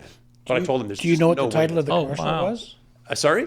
Do you know what the title of the commercial was? I off the top of my head, No. I don't know. No worries. It's tucked away on the Burger King Brazil's YouTube channel. You can find it, but it's not easy. Oh man. Oh man, I Yeah. got some time. Huge budget. We had a helicopter. what? We had 2 Land Cruisers that took these guys on their 10-day road trip, which ended up being cut into like a 10-second montage. Like they threw so much money at this, and it was all in relation to the Sao Paulo I think it was Sao Paulo Olympics in 2016. Wow. Yeah. Okay, so what's this? You can't drive into Colombia from where? Panama? So the Pan American Highway Yeah. goes from Alaska to the southern tip of Argentina, Yeah. except for one little spot. There's no road connecting Panama with Colombia. So what's the distance between that two? A few hundred miles, something like that. But it's so difficult. It's this swampy, mountainous jungle. You hear about people driving into South America Yes. from Mexico. Usually what they do is they will drive down to Panama, put their vehicle in a container on a ship, which then brings it to Colombia. Then they'll take the vehicle out of the container and continue driving. I know guys that have done it. But Wow. it's called the Darien Gap. And they don't really want it connected because it becomes a security and immigration issue. And I can only imagine. Yeah, that's Yeah. sort of what came to my mind. Yeah, it's a very dangerous place. A lot of smuggling people Cartels, across the yes. border and cartel, things like that. So yeah, Fascinating. yeah, it's a weird part of the world. I haven't been there yet, but it's on my list. Yeah. I, What's up? Yeah, question it up. You've mentioned twice now first. Sorry? You mentioned twice now at least that you have first. Yes. Turkmenistan and the Afghanistan and now this commercial. The question was, how many other firsts were you a part of? How many other firsts? How many other world's firsts do I have? I only have the one that's recognized by Guinness. And that's the first person to go to the bottom of it. I got a question Fire about pit. Guinness. But I So- was the first. Hold on, let me think here for a brief second here. So Yeah. yeah, first to the bottom of the Pacaya volcano, first to ever do a rope traverse over the boiling lake in Dominica in the Caribbean. There's like a lake of water that boils. First person to ever do that. I don't know. There's been a bunch. there's been a bunch. You're the first storm chaser on Going Again podcast. Yeah, So here's It's true. maybe not the last. when Guinness Book of World Records recognized your world record. Is there a financial compensation? Not, or do you pay them, or how does that work? Do they? I think yeah. There's an application fee that you have to pay. Right.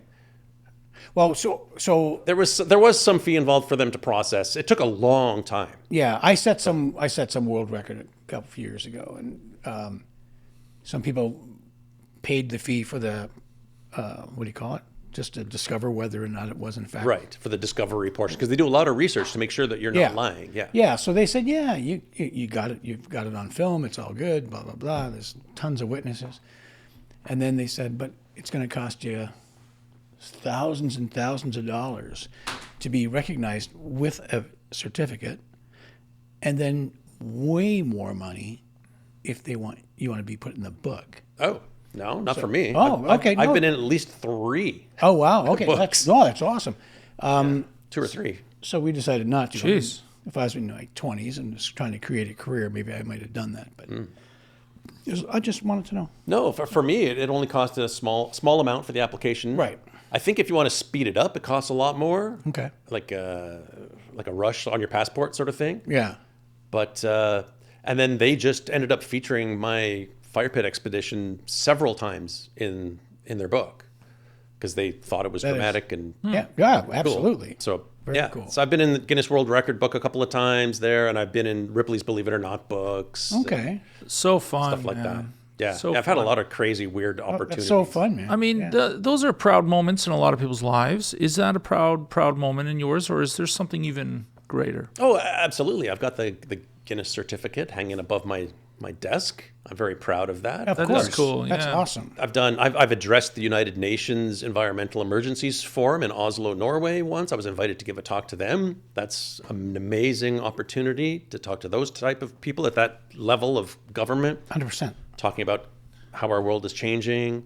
I've done 5 TEDx talks over the years. And Wow, so really? one thing tends to lead to another, which leads to another, and you just never know.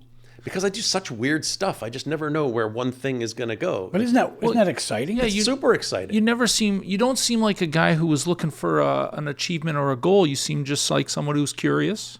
Well, curiosity is the most important thing. Yeah, yeah. Absolutely. I always want to learn, right? Because these achievements are pretty fascinating when you didn't see them coming. Yeah, it's like what Andrew's saying. It doesn't look like you're seeking this. It finds you. Quite often they do, but it's because of Beautiful. Of the more you course. do, the more opportunities you get. 100%. So it literally just started with me on my bicycle, with my tripod getting stuck in the spokes in a rainstorm, trying to ride down Yonge Street to get to the lakeshore so I can take a picture of lightning. And maybe I'd be successful and maybe not. Great story. And I get home and I'm drenched, and no one cared. And then the next thing, and the next thing, and the next thing, and the next thing, and then.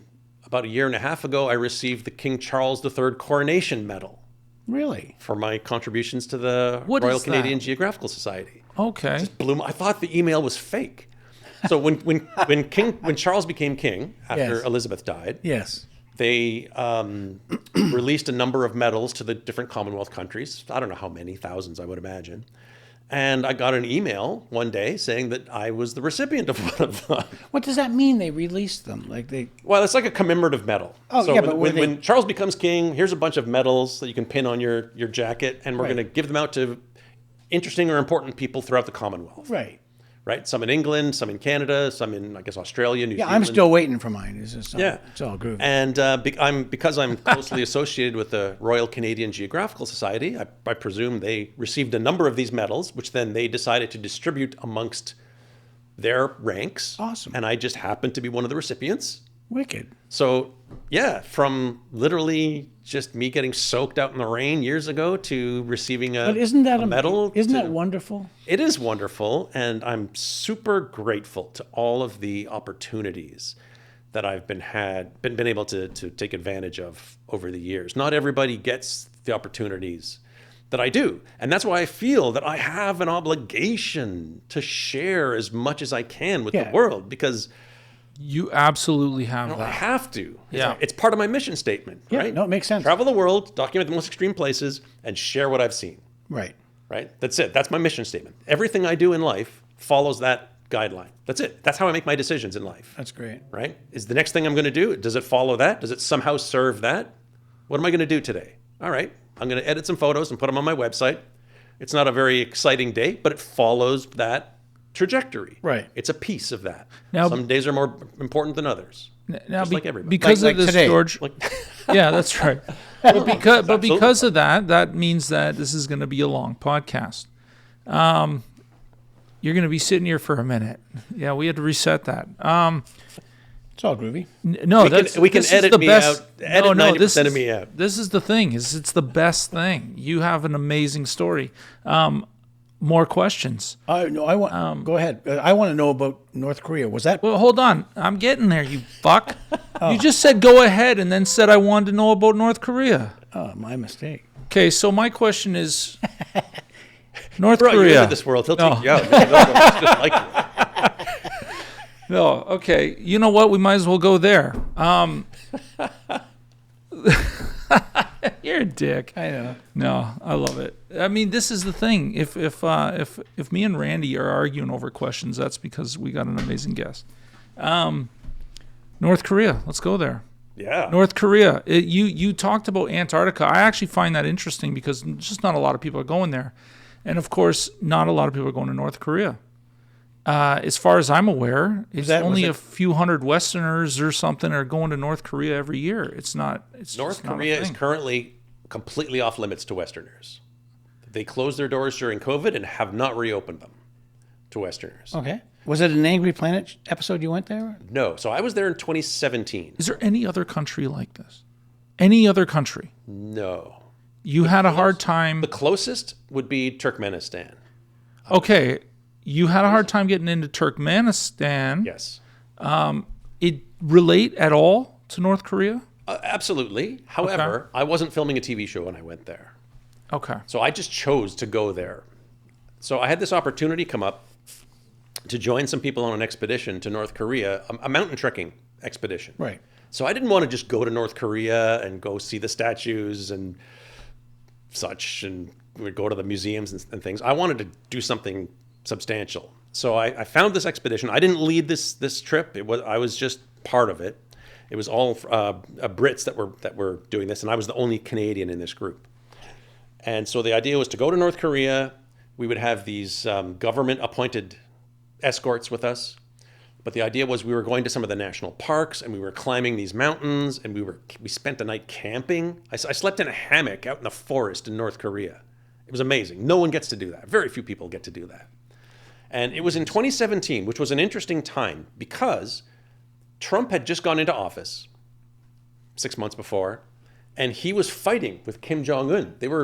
Kim Jong-un was calling him dotard, and he was calling him Rocket Man. I remember this was great entertainment. And it was escalating tremendously. Like this whole thing, it was escalating to the point where I decided that if I don't do this now, I may not have the opportunity to later. And obviously, that's what's happened. Well, little did I know that when I finally got into North Korea, they actually did a ballistic missile launch test towards the Sea of Japan. While I was in the country, I flipped on the TV in the morning and saw the news broadcast.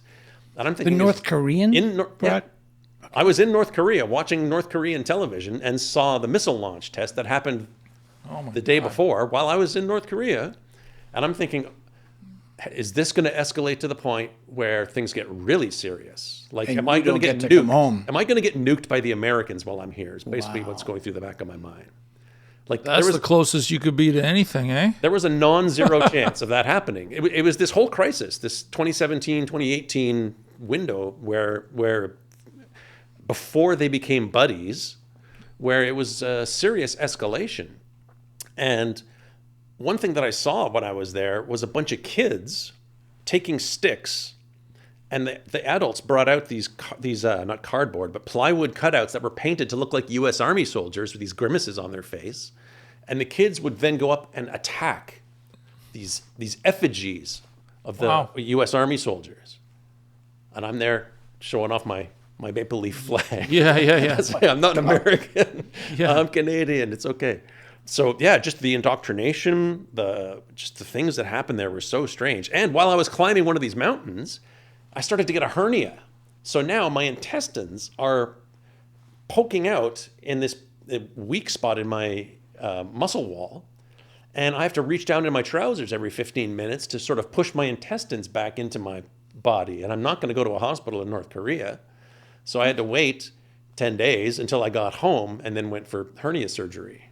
Jesus. So that was an experience. Okay. Wow. Why is that worse than the bat? This is insane. Yeah, I was going to stop doing this. What is going on? Well, hernia is not, this is an inguinal hernia.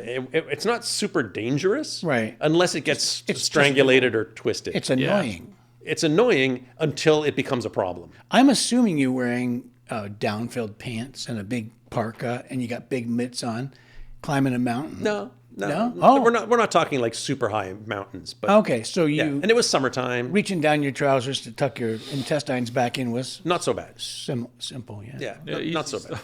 The hell. Okay, so I'm just fascinated with North Korean television. So And propaganda. like I don't imagine they've got the Beverly Hillbillies on there. I didn't see any of that. Yeah, No. so- I did manage to buy a Coca-Cola though. Whoa. Which I thought was really unusual because they say, oh, Coke. This is one of the only places in the world where you Yeah, but can't buy Coca-Cola. it was bottled in the 50s. Yeah, but see, that brings up the question of propaganda and indoctrination. Yeah. Is what they're dealing with down there real? Like what we hear here about North Korea or Trump's issues or Trump's friendship, whatever this is this real? Is this real stuff? Or when you went there, did you go, oh no, this isn't real? The people there are no different than people anywhere else. They just want healthy, prosperous families. Yeah. Right? They want the same thing that everybody else Is wants. that happening? No. The government there is so oppressive. Do they know this? Yes. Okay, There's a lot that they don't know because they're not exposed to outside media. right. But everyone there is very aware of what can go wrong if you say something or do something Sure. against the party, Yeah. right? And we had to be very careful because if we stepped out of line, it's not just us that would get in trouble, our escorts would get in trouble because they're responsible for our behavior, Totally. Right. right? So we had to do our best to make sure that we didn't do anything wrong so that we didn't create an international incident. This was shortly after that. There was that American, the young guy, who stole a propaganda poster off a wall somewhere and ended up being beaten and then sent back to the U.S. and he ended up God. dying. This was only a few months after that. So Imagine. we Wow. were very conscious of the Right. the political importance of making sure that we didn't do anything wrong. And there were times where our guides would come up to us and say, "That photo you just took, you must delete it right now." And you have to show them, "Okay, I'm deleting that photo." What kind of photo? What do you mean? Random. I couldn't Really? make any sense of it. I was taking a photograph of some guy riding his bicycle or something, and I snap a picture, and who knows what was in the background. Oh, wow. They don't want you taking pictures of any kind of military or police. You can't take photographs of any kind of construction, scaffolding. Nope, completely prohibited.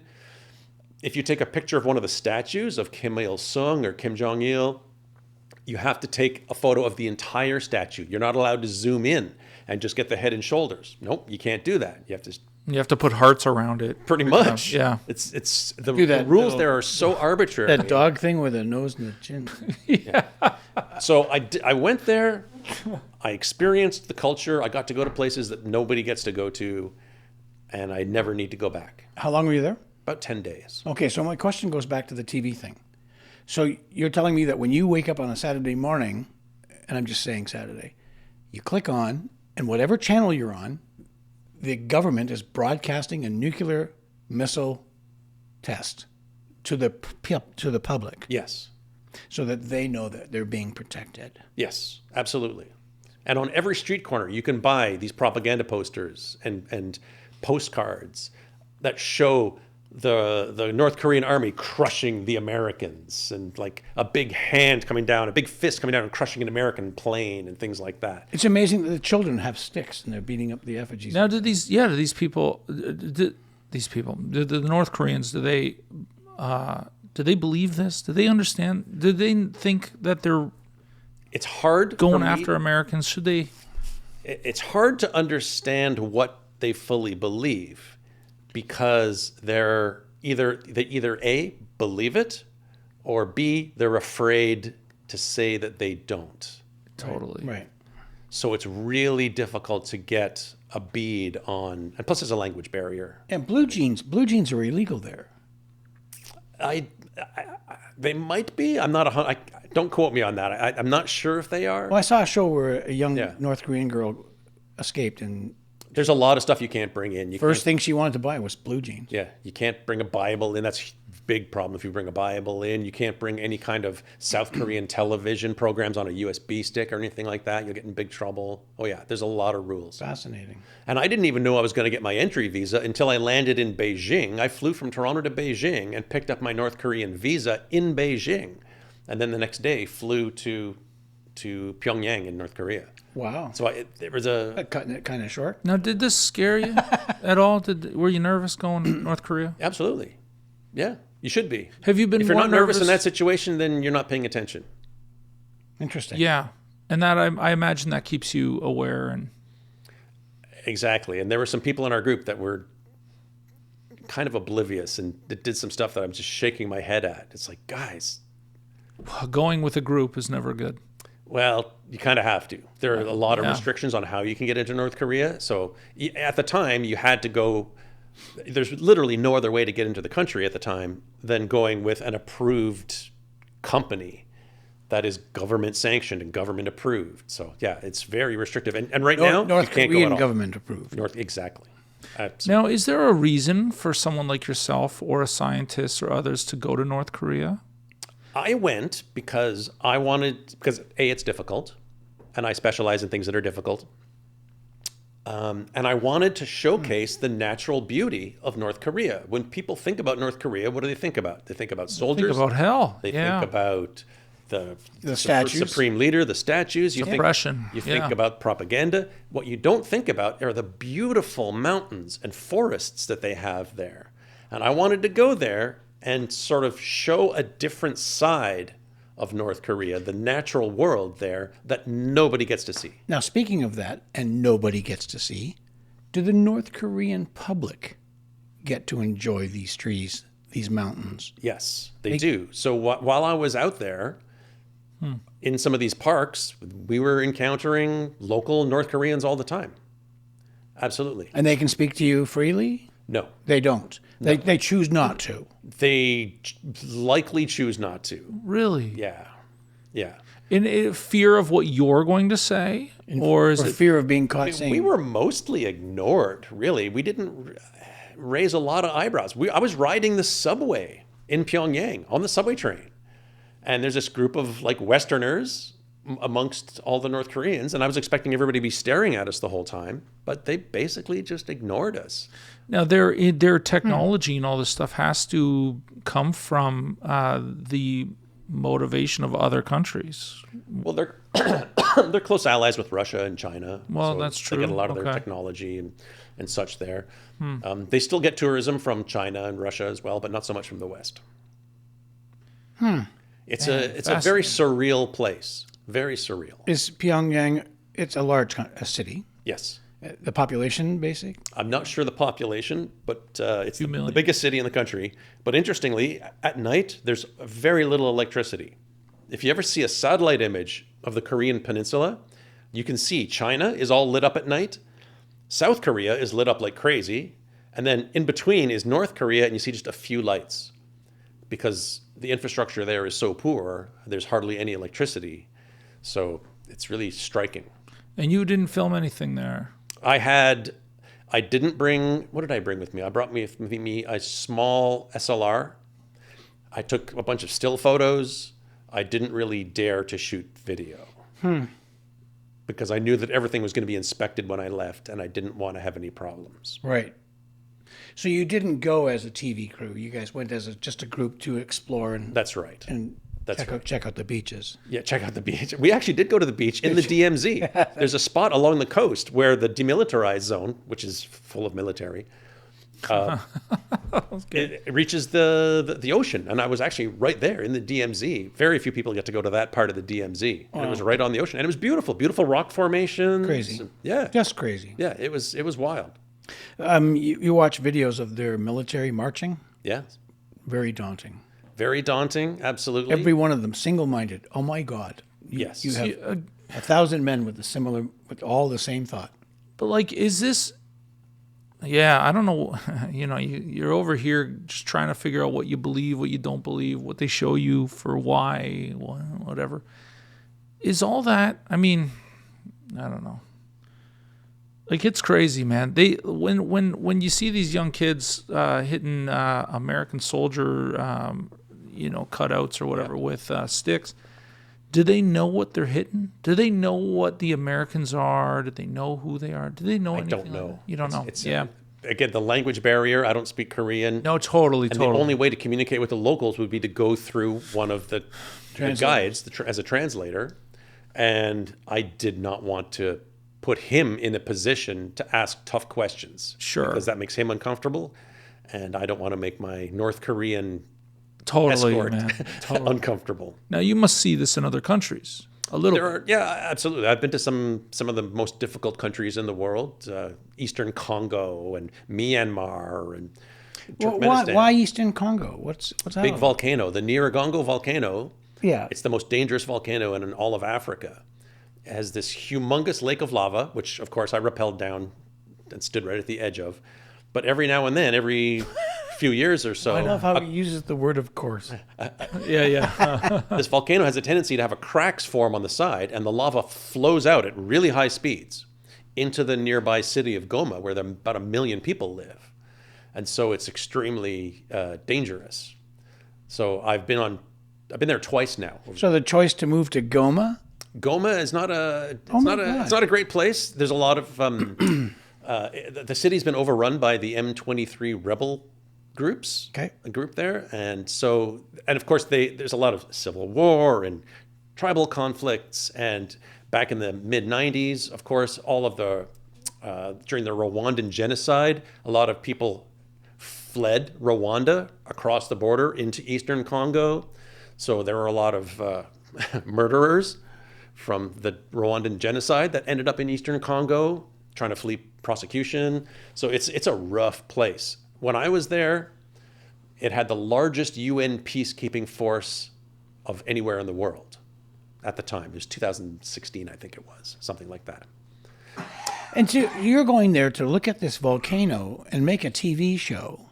Nobody cares about you. So part of it was we were filming some for a TV show. I was working with the Weather Network, actually. And so we were filming for the Weather Network, but also we were assisting the local volcano observatory, the local scientists. They gave us permission and access to the volcano, and in return, we were going to go descend down inside because we had the technology and the expertise. And They would get information from us, Yeah. samples and things like that. So it was this symbiotic relationship. So it was part science, part television. Okay. Yeah. Have you run into issues with militaries or cartels or gangs or rebels or? I've been really fortunate to not really have that. I mean, when we first arrived in Congo, they tried to bribe us 5,000 euros each to enter the country. But not too many problems. I was in Jamaica during Hurricane Dean, and the storm is raging, and we're pulled over on the side of the road, and this police car pulls up behind us, and this guy gets out with a machine gun. This cop gets out with a machine gun. I'm thinking, oh, man, here we go. So I get out to go talk to him, and he was, it was so funny. He was like, hey, man, I've never seen the sea like this. Oh, can we get a photo with you? And I'm like, yes, you can. You're awesome. So sometimes the cops are fantastic. I've been yelled at by police. Of course, I can only imagine. but I've never, touch wood, never had a gun pointed, never had a loaded gun pointed at me. Never hoped to. I try to avoid war zones as much as I can. Okay. Yeah, But it's never a know. different storm. Yeah. Well, that brings me to like forbidden spots. Yeah. You know, there's places you can't go.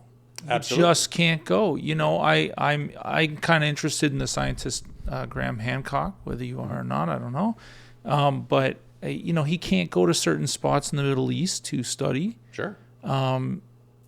Is there anything like that you dream of, or that you've been blocked from going, that you wish From you a could go? political point of view? Not, I don't know. I mean, don't there's know. lots of reasons why you can't go to certain places. Sure. Some places are off limits because they're nature preserves. And it's very difficult to get permission to set foot on some of these little islands. There's an island in not far from Antarctica that's got a volcano that I've never been to that I'm very interested in going to. But it's very difficult to get permission to go there because it's off limits for conservation reasons. Now, is it ice? It's Icy. there's ice in the wintertime. It's all ice, but in the summertime there's rock. You can land. You can take a small boat to the beach. Like, it's possible. There have been expeditions that have gone there. So what's there that they're trying to protect? Mostly it's like seabirds and things like nesting sites for seabirds and seals and things like that. A lot of really endangered bird life. Okay. So that can become an obstacle. Politics can be an obstacle. I can't go to Russia right now. You just because of the war. can't. It's I just mean, I not guess I could, but I won't. Right. Okay. There's a lot of places in Russia that I haven't been to that I really want to go to. But you've been to Russia. I have, Okay. but that was before the war with Ukraine. Sure. So things have changed. Sure. Do you want you need anything else, George? Okay. I'm good. Some tequila. This is tequila. Tequila. Today's the day you may Tequila, my old friend. you may need one. But yeah, there's absolutely, there's a lot of places that I would love to go to that are just not accessible for a variety of reasons. Some places are just politically too hot. Yeah. I guess mostly it is politics. I would love to go to Iran. There's some beautiful landscapes there. Amazing places in Iran and Iraq. But right now, Yeah. I think I'll pass. Yeah. Right? Yeah. You know, there's this beautiful snowboarding video from back in the day. I think it's a Red Bull or Billabong, I forget. But it's called The Art of Flight. And these guys go to some spots in Canada and I don't know where else, Denmark? No, I don't know. But they go to these spots that have been untouched by snowboarders and skiers and people at all. And mostly because the weather is just so insane. 24 hours, and just in an hour, it can just change so drastically. There's nobody with an airplane wants to fly you in because they may not get out. Well, yeah. You know, Antarctica is like that. Greenland is like that. There's lots of places. There's parts of Canada that are like that are so remote and difficult just to get to that, you know, and the weather is so bad in a lot of these places that there's no easy way to get there. It's either really expensive or prohibitive, or the weather window is so small. And if you're in there and then you can't get out, then what do you do? So a lot of these small plane companies they'll only go to certain spots. And Yeah. Yeah, no, there's lots of places on planet Earth that are really, really difficult. The deep seas. We've only explored a tiny fraction of the deep seas. Right? There's lots we don't know about our planet. We've been living here for the entire lifetime of humanity. So why don't you like boats? What? Seasickness, my friend. Oh, you mentioned that. Seasickness. That's right. Yeah, we The touched mal on de that. mer, as they say. I've been seasick in more countries than most people have visited in their lifetime. And I'm not saying that to brag. I'm saying that I'm No. very miserable a lot of times.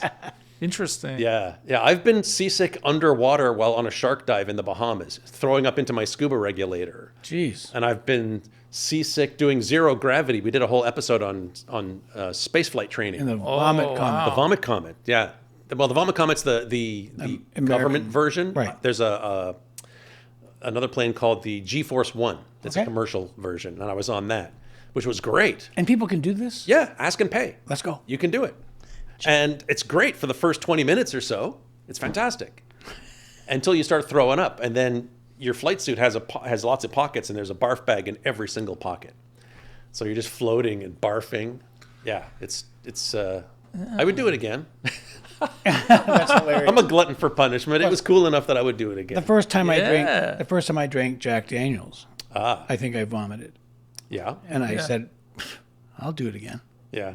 And Yeah. then Fuck a it. few years later, yeah, all I think good. we've all had that kind of experience. I think with me, it was Newfoundland Screech. Oh, yeah. Oh yeah. Yeah. Yeah, Sure.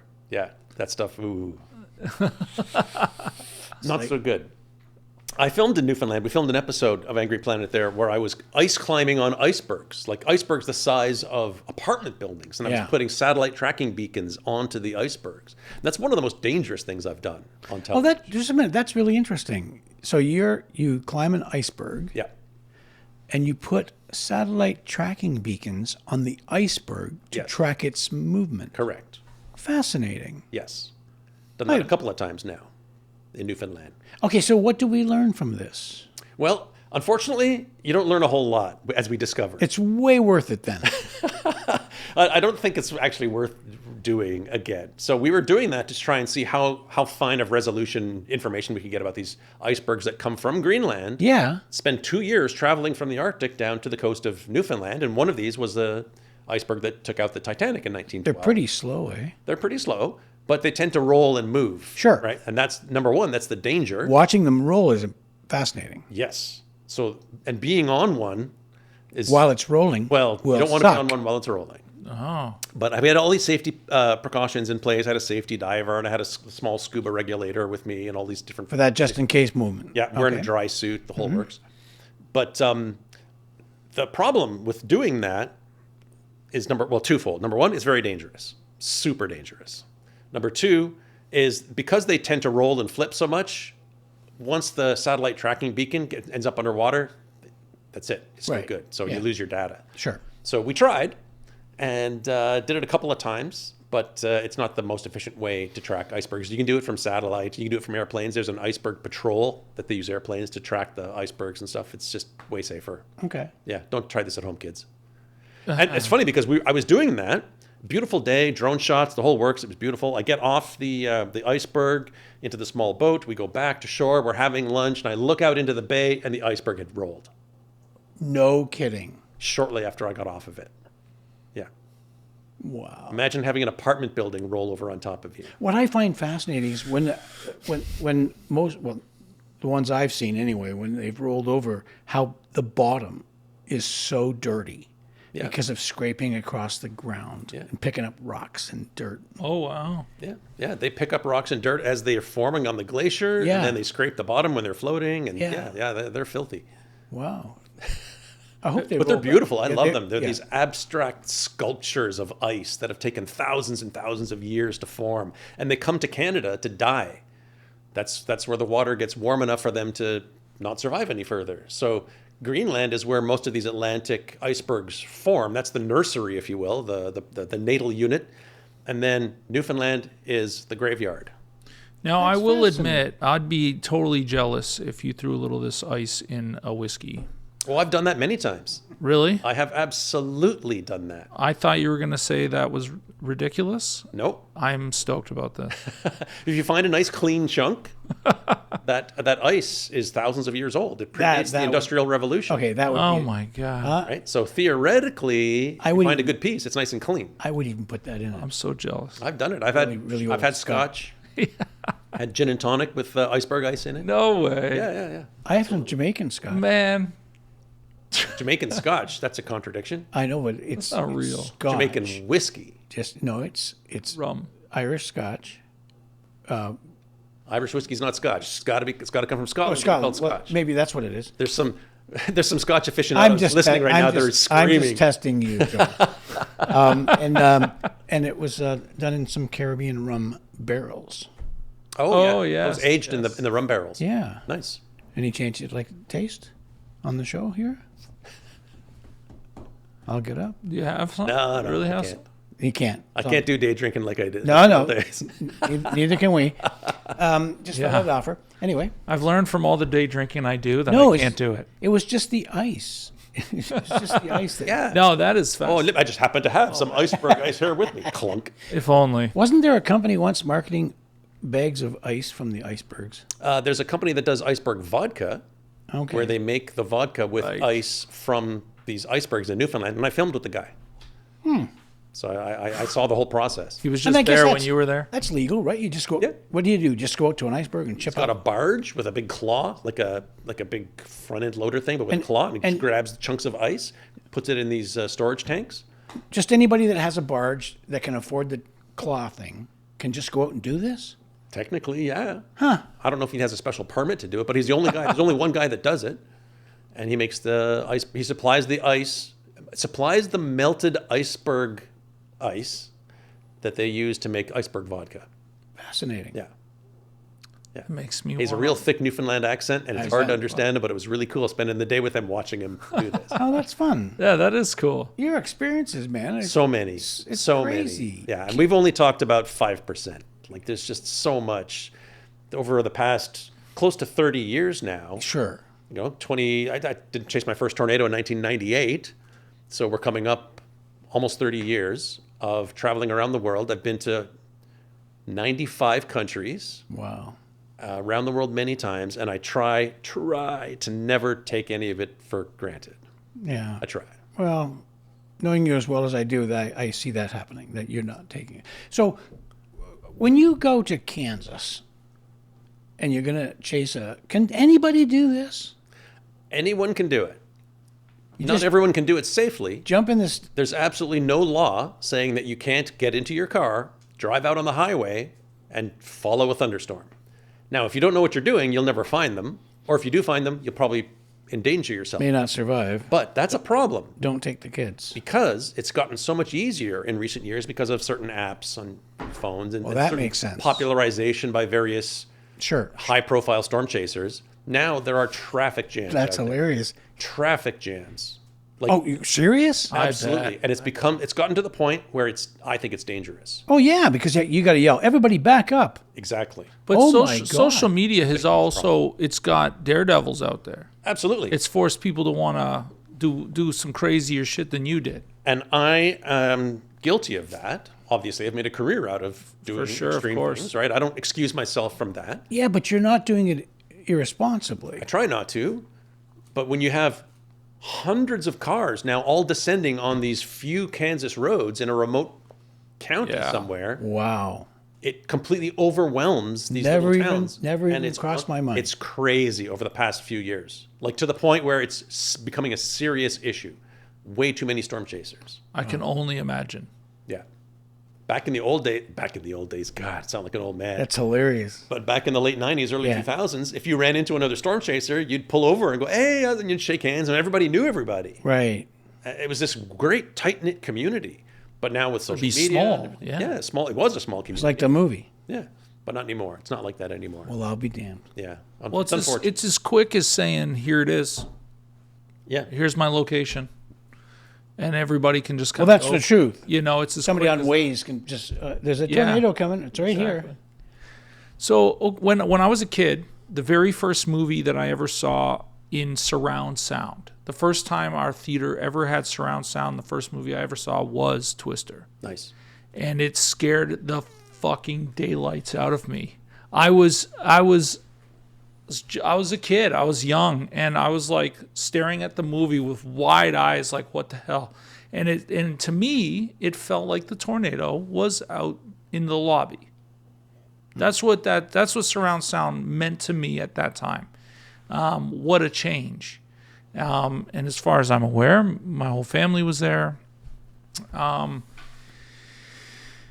And I think the most incredible scene in that movie is when Helen Hunt, and what's his name? Bill Paxton. Bill Paxton. God bless him. They use a couple of really solid leather belts to strap themselves to a Climax of the The movie. plumbing. to the plumbing. F5 tornado is going over the farmhouse. Yes, And yes. they're strapped into these pipes, and they're lifted up into the air. Yeah, and Yes. they just look up at the Yeah, but what tunnel in the middle of there. what I love the most about that scene is they eye. talked about a five. It's like the finger of God Yes. scraping across the earth. Yes. And when they went into that and they were looking up the finger of God and that the hymnal music came in, blew my mind. It was awesome.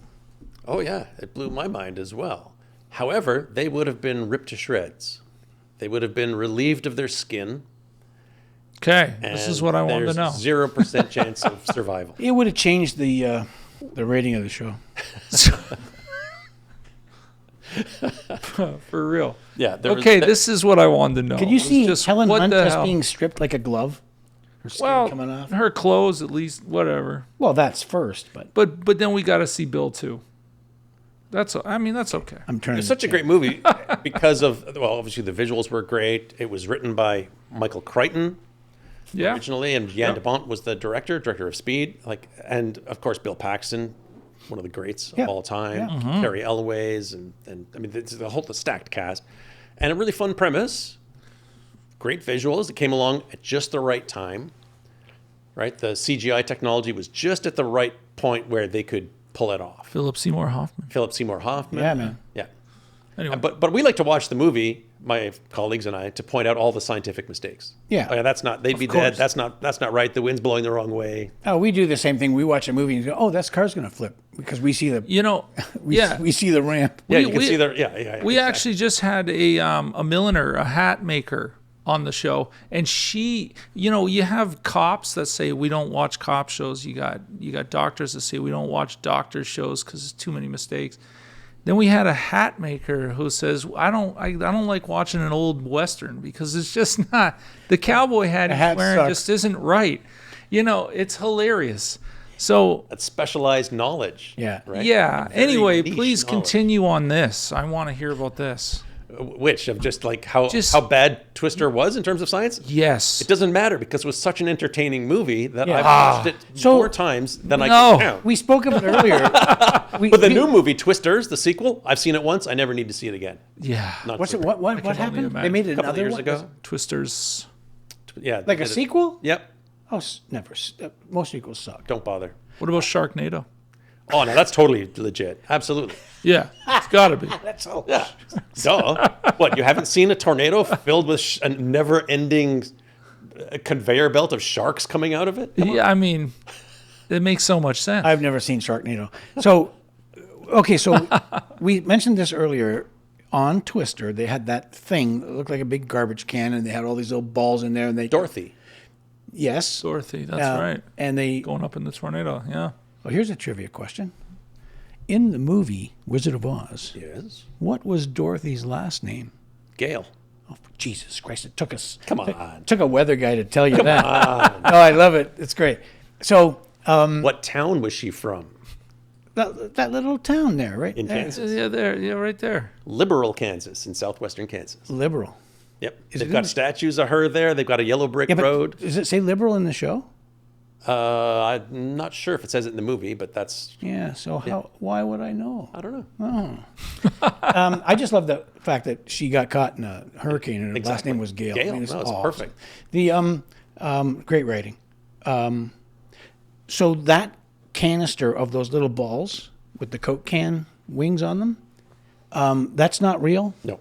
So when you say no, I'm sure it's not. But But Is there it not- was based on. there's something that has. So there were some researchers from the National Severe Storms Laboratory who did a project called Vortex, and they would take something very similar to that, look kind of similar. It was an instrumented probe that was, steel, nice, tough, with anemometers measuring wind speed and pressure and all of this. Yeah.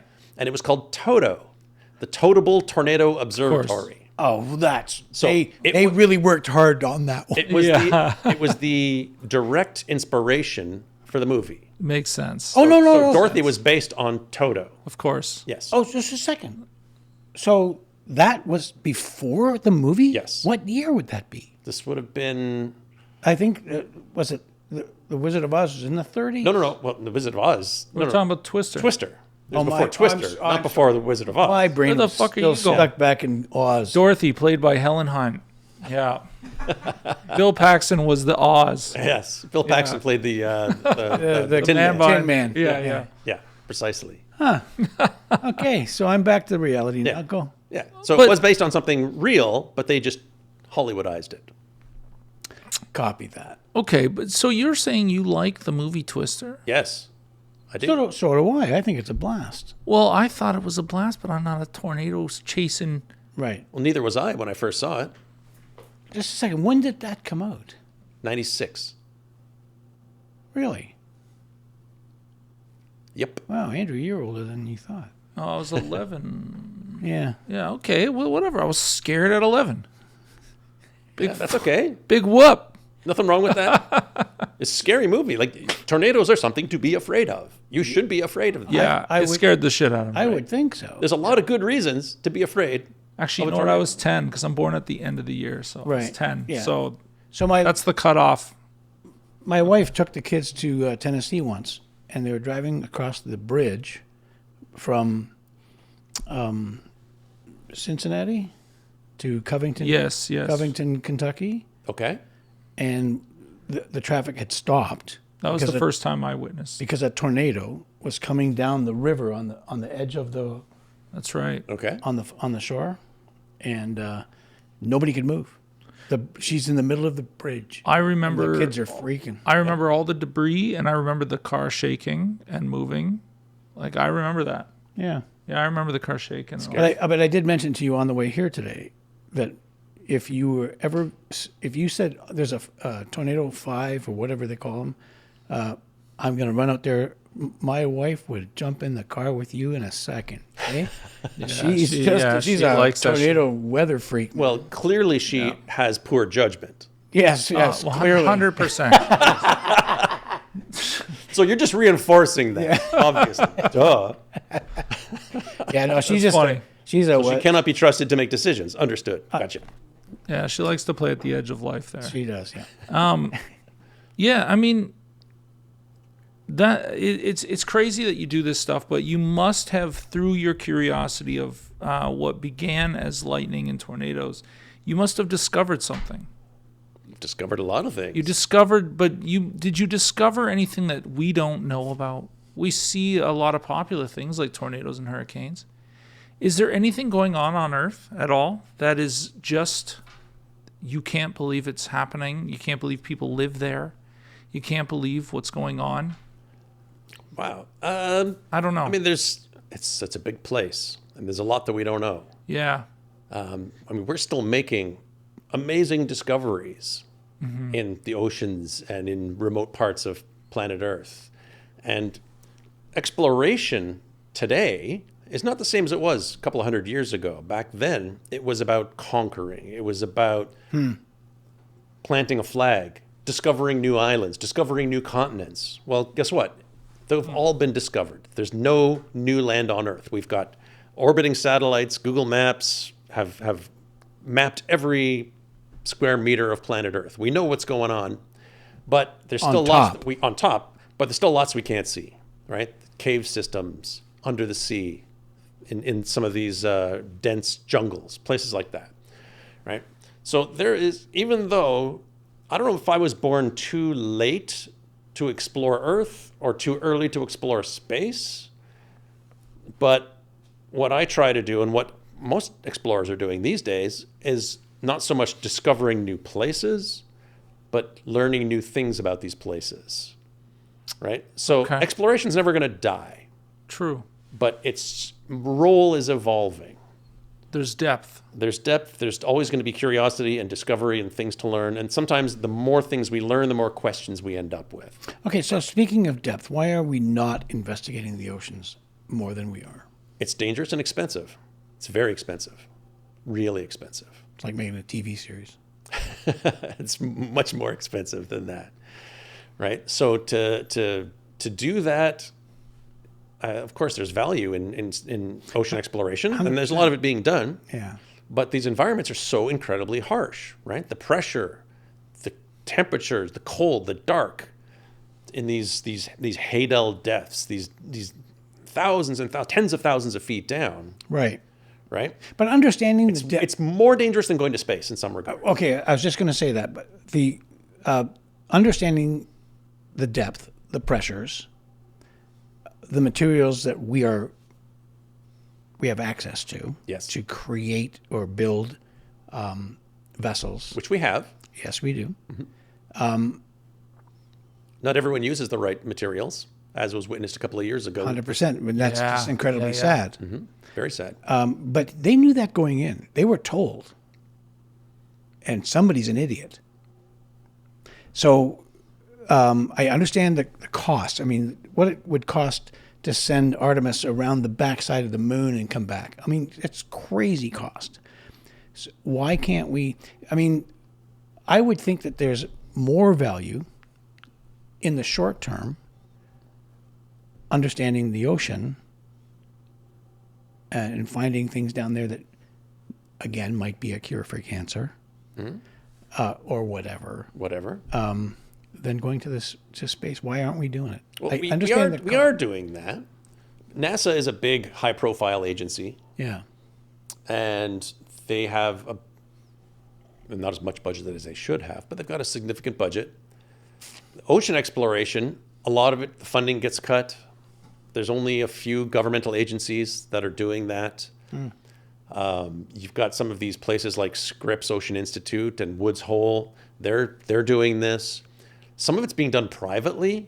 You get guys like James Cameron Sure. going down to the bottom of the Mariana Trench, all on his own dime. There's another guy from Texas who did the same thing. Victor Vescovo, amazing dude. He went to the deepest part of all 5 oceans. First person to ever do it. He's also climbed to the highest peak on every continent, and he's been to space. Amazing guy. Yeah, I bet he is. But he's doing science while he's down there. He's Right. gathering samples and doing things. That's that gray-haired, long-haired fellow. No, I don't. No, doesn't have. Yes, he does actually have. Yeah, I thought so. beard. Pretty sure. Yeah, I know. I've met him. Interesting guy. But the fact Amazing. the fact that we can get to the Mariana Trench and we can go to the depths of the 5 oceans. What did he go down in? Did he do it personally, or was it He it a spent drone? tens of millions of dollars of his own money to build a 2-man submersible so that he could do it himself. That's yeah. Right, but Yep. to spend a little bit more and send a few guys down and discover stuff that we can use. I just don't know why we're not doing that. I assume this money gets delegated over so many. Like if you friggin' chip in, things. we could get Well, to the couple beach. $100, We can right? get to the beach. I could use a little more work. There's not a lot of life down there in the deep, deep depths, Right. Because it's so difficult for life Sure. to survive. Is there- There is life, but there's not that much. But is there something we're not looking at that you wish we would look at? From an exploration point of view, Yeah, maybe. wow, that's a really good question. Is there stuff that we're not looking at that we should be? I mean, personally, I think we should be fast tracking boots on the ground in Mars. I mean, it's coming, Really? yes. And Why? Why? What's Mars got to do with anything? because everybody knows who Neil Armstrong is, Yeah. right? Because he was the first. Right. If you're the best at something, Yes. someone can always come along and be better than you. Yes. But when you're the first to do No something, one can ever be the firster. no one can ever take that away from you. Right.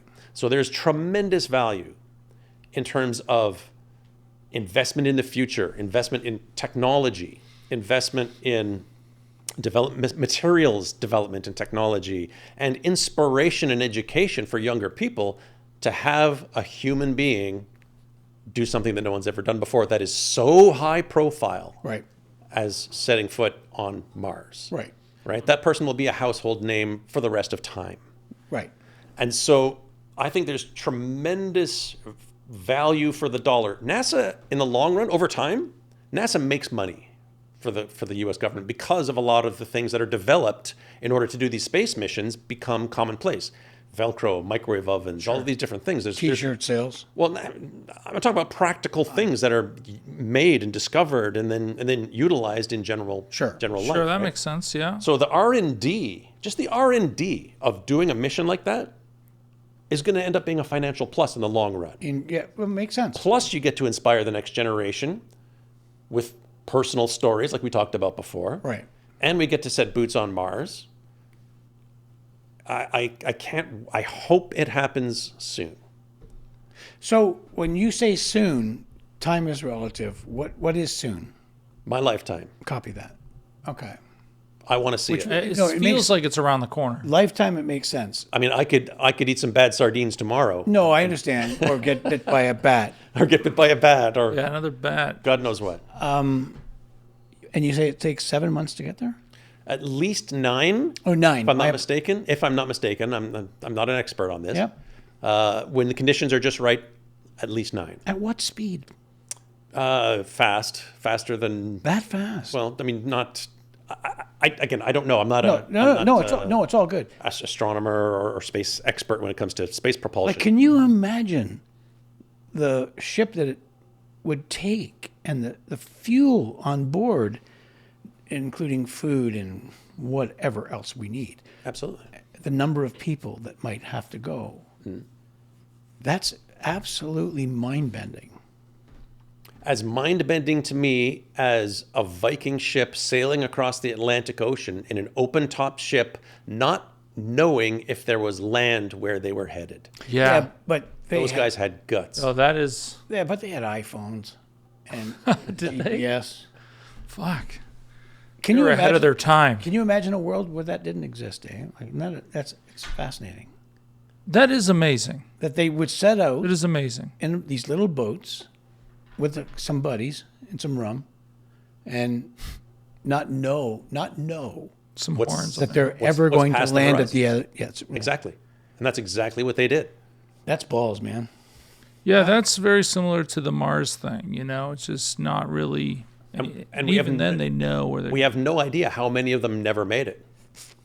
But there's no way of Oh, knowing how many of them never made it, That's a thought. Holy crap! right? Did the first guys make it? Probably not. Did the second, third, 10th, 100th? We don't know. Yeah. How many Viking longboats are at the bottom of the North Atlantic? No one knows. Nobody knows. Man, this podcast could go on forever. We can wrap it up anytime. No. Okay, so I mean, we do got to I'm wrap happy it to up keep soon, talking. But this is great. No, you're so, man. It's amazing talking to you. You know what? I was gonna ask. Okay, first I will ask this, just because I'm curious. Food, Food. best food. Where? Best food. Yeah, where have you gone? And you've. I know this is completely outside the actual. No, but I travel all over the world. Yeah. Absolutely. I'm Some a of the- food nut, man, and I Peru. love Anthony Bourdain. And oh, really, Peru? Peru has some of the best food in the world, hands down. The variety of food, the quality of the food, the seafood, the vegetables. They have something like 2,000 varieties of potatoes. Like What? It's unbelievable. I love a Such good potato. food. Like so good. Go to a Peruvian restaurant in town, find a place, and enjoy your meal because it's amazing. Really? Absolutely. What It's underrated. should I get if I go to Peru? What am I getting? You can get. There's a beef heart dish, which is fantastic. It's so good. One odd thing that you can get in Peru is cuy, which is guinea pig. You can buy it on the street Oh. corner on a stick. A guinea pig. That sounds awesome. It's Where not where do they put the stick? right up the middle. But over and above the cuy, the ceviche is their national dish. Okay. Right? The raw fish, Yep. onions and cilantro and such, Yep. spices. Fantastic. And have a pisco sour. which is really, it's their national drink as well. I mean, Pisco sour. It's delicious. And It's you- like a whiskey sour, but made with pisco. you can order any number of 2,000 types of French fries. Yeah, right. Like, Oh man. Okay. But I've eaten a lot Peru. of weird stuff, a lot of like tarantulas, so he's just Andrew's the guy. He'll go with you anytime you want. Yeah, I'd eat it. scorpions I've had. I ate a scorpion raw in Kentucky, just live. Okay. It was there. And One of those Kentucky scorpions. Yeah, it was just a dumb drunk thing to do. But well, back to you. Incredible though. What have you eaten that is quite fascinating? The strangest thing I've ever eaten Mm-hmm. was 10,000-year-old woolly mammoth. No way. Yes. I was in Siberia. I'm jealous. Why am I jealous? Don't be.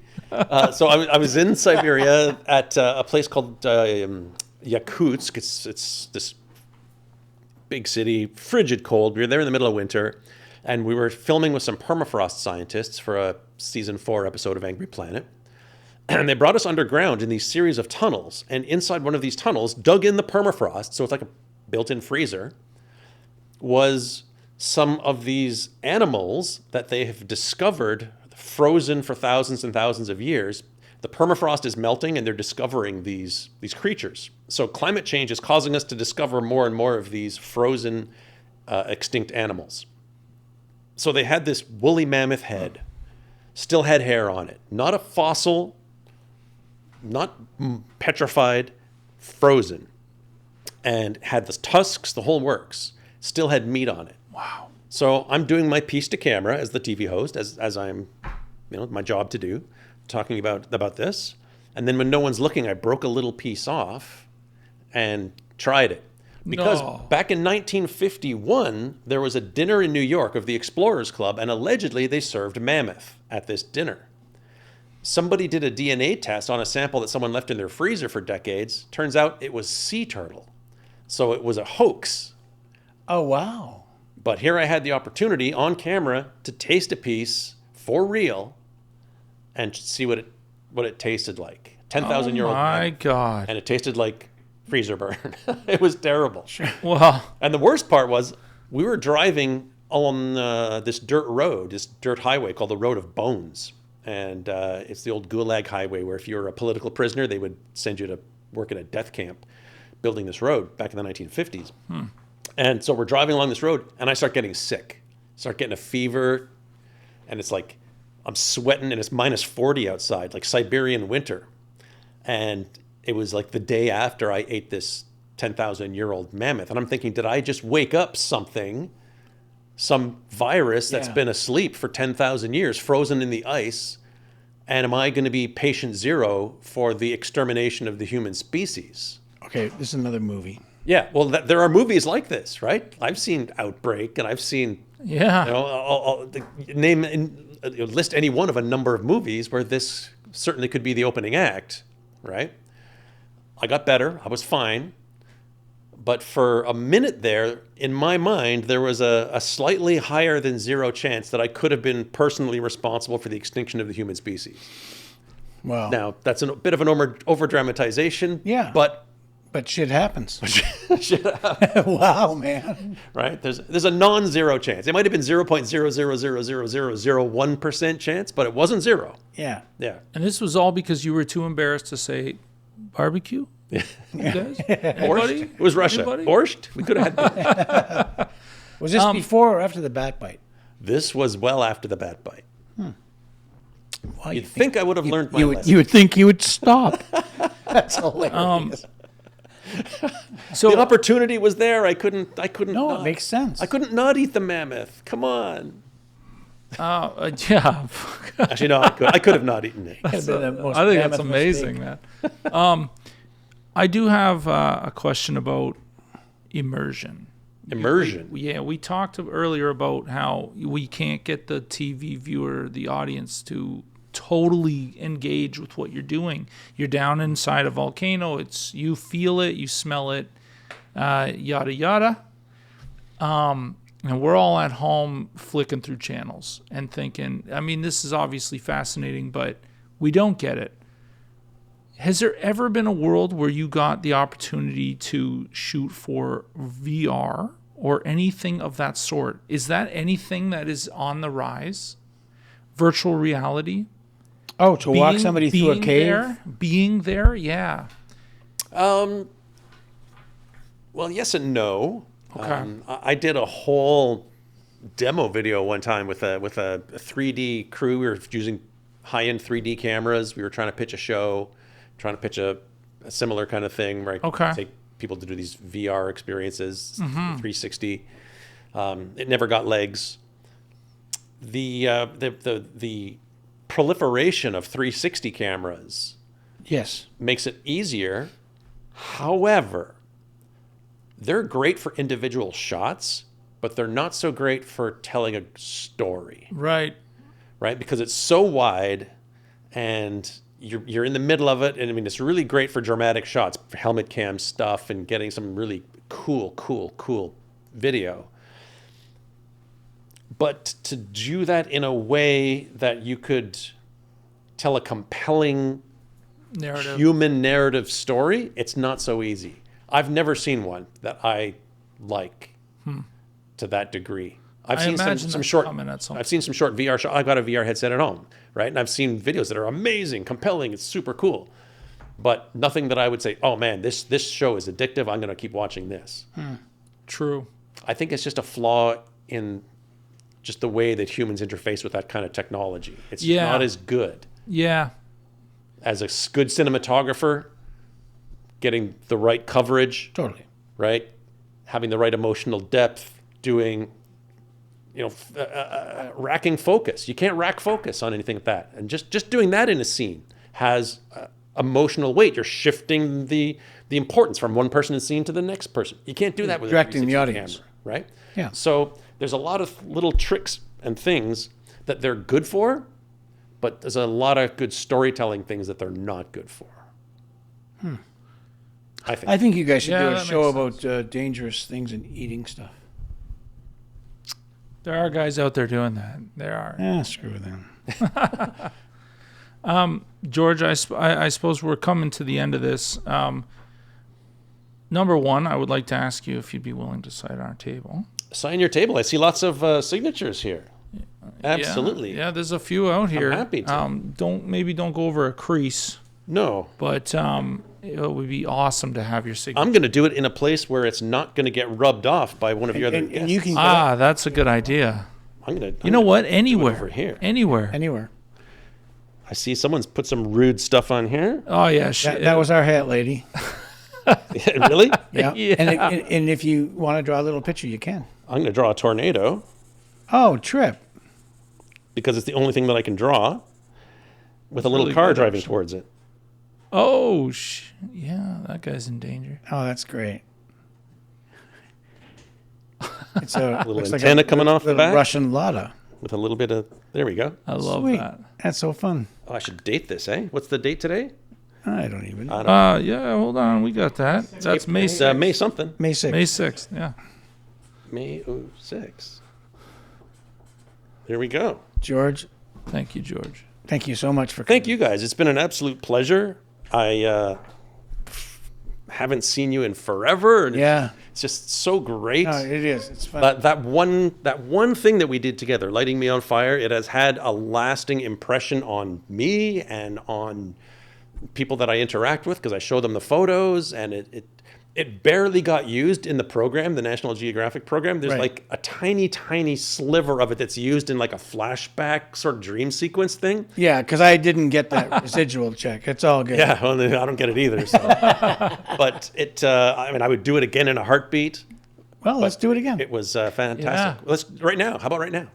The stuff's in the truck. it's all groovy, man. Don't tempt me. George, just thanks next, so much. Next time you go running for a tornado, don't bring that car, eh? Good idea. Yeah. Good All right. idea. George, thank you, man. Thank you so much. What a pleasure it is to talk to you. Pleasure's mine. I feel like we could do another 3 friggin' hours. Let's go for take 2. You know what? Let's just put a hold on that, stick a pin in that, and maybe a few dozen episodes down the road, maybe I can come back. That would be awesome. Love that. Sounds good to me. There's lots of stories to share, and I'll have new ones between now and then. Sweet. Love Love it. Cool. Cool. Thank Take you. care, guys. Thanks so much, and Thank stay you. safe. Safety third. Safety third. You got it. All right. Okay, got it, B.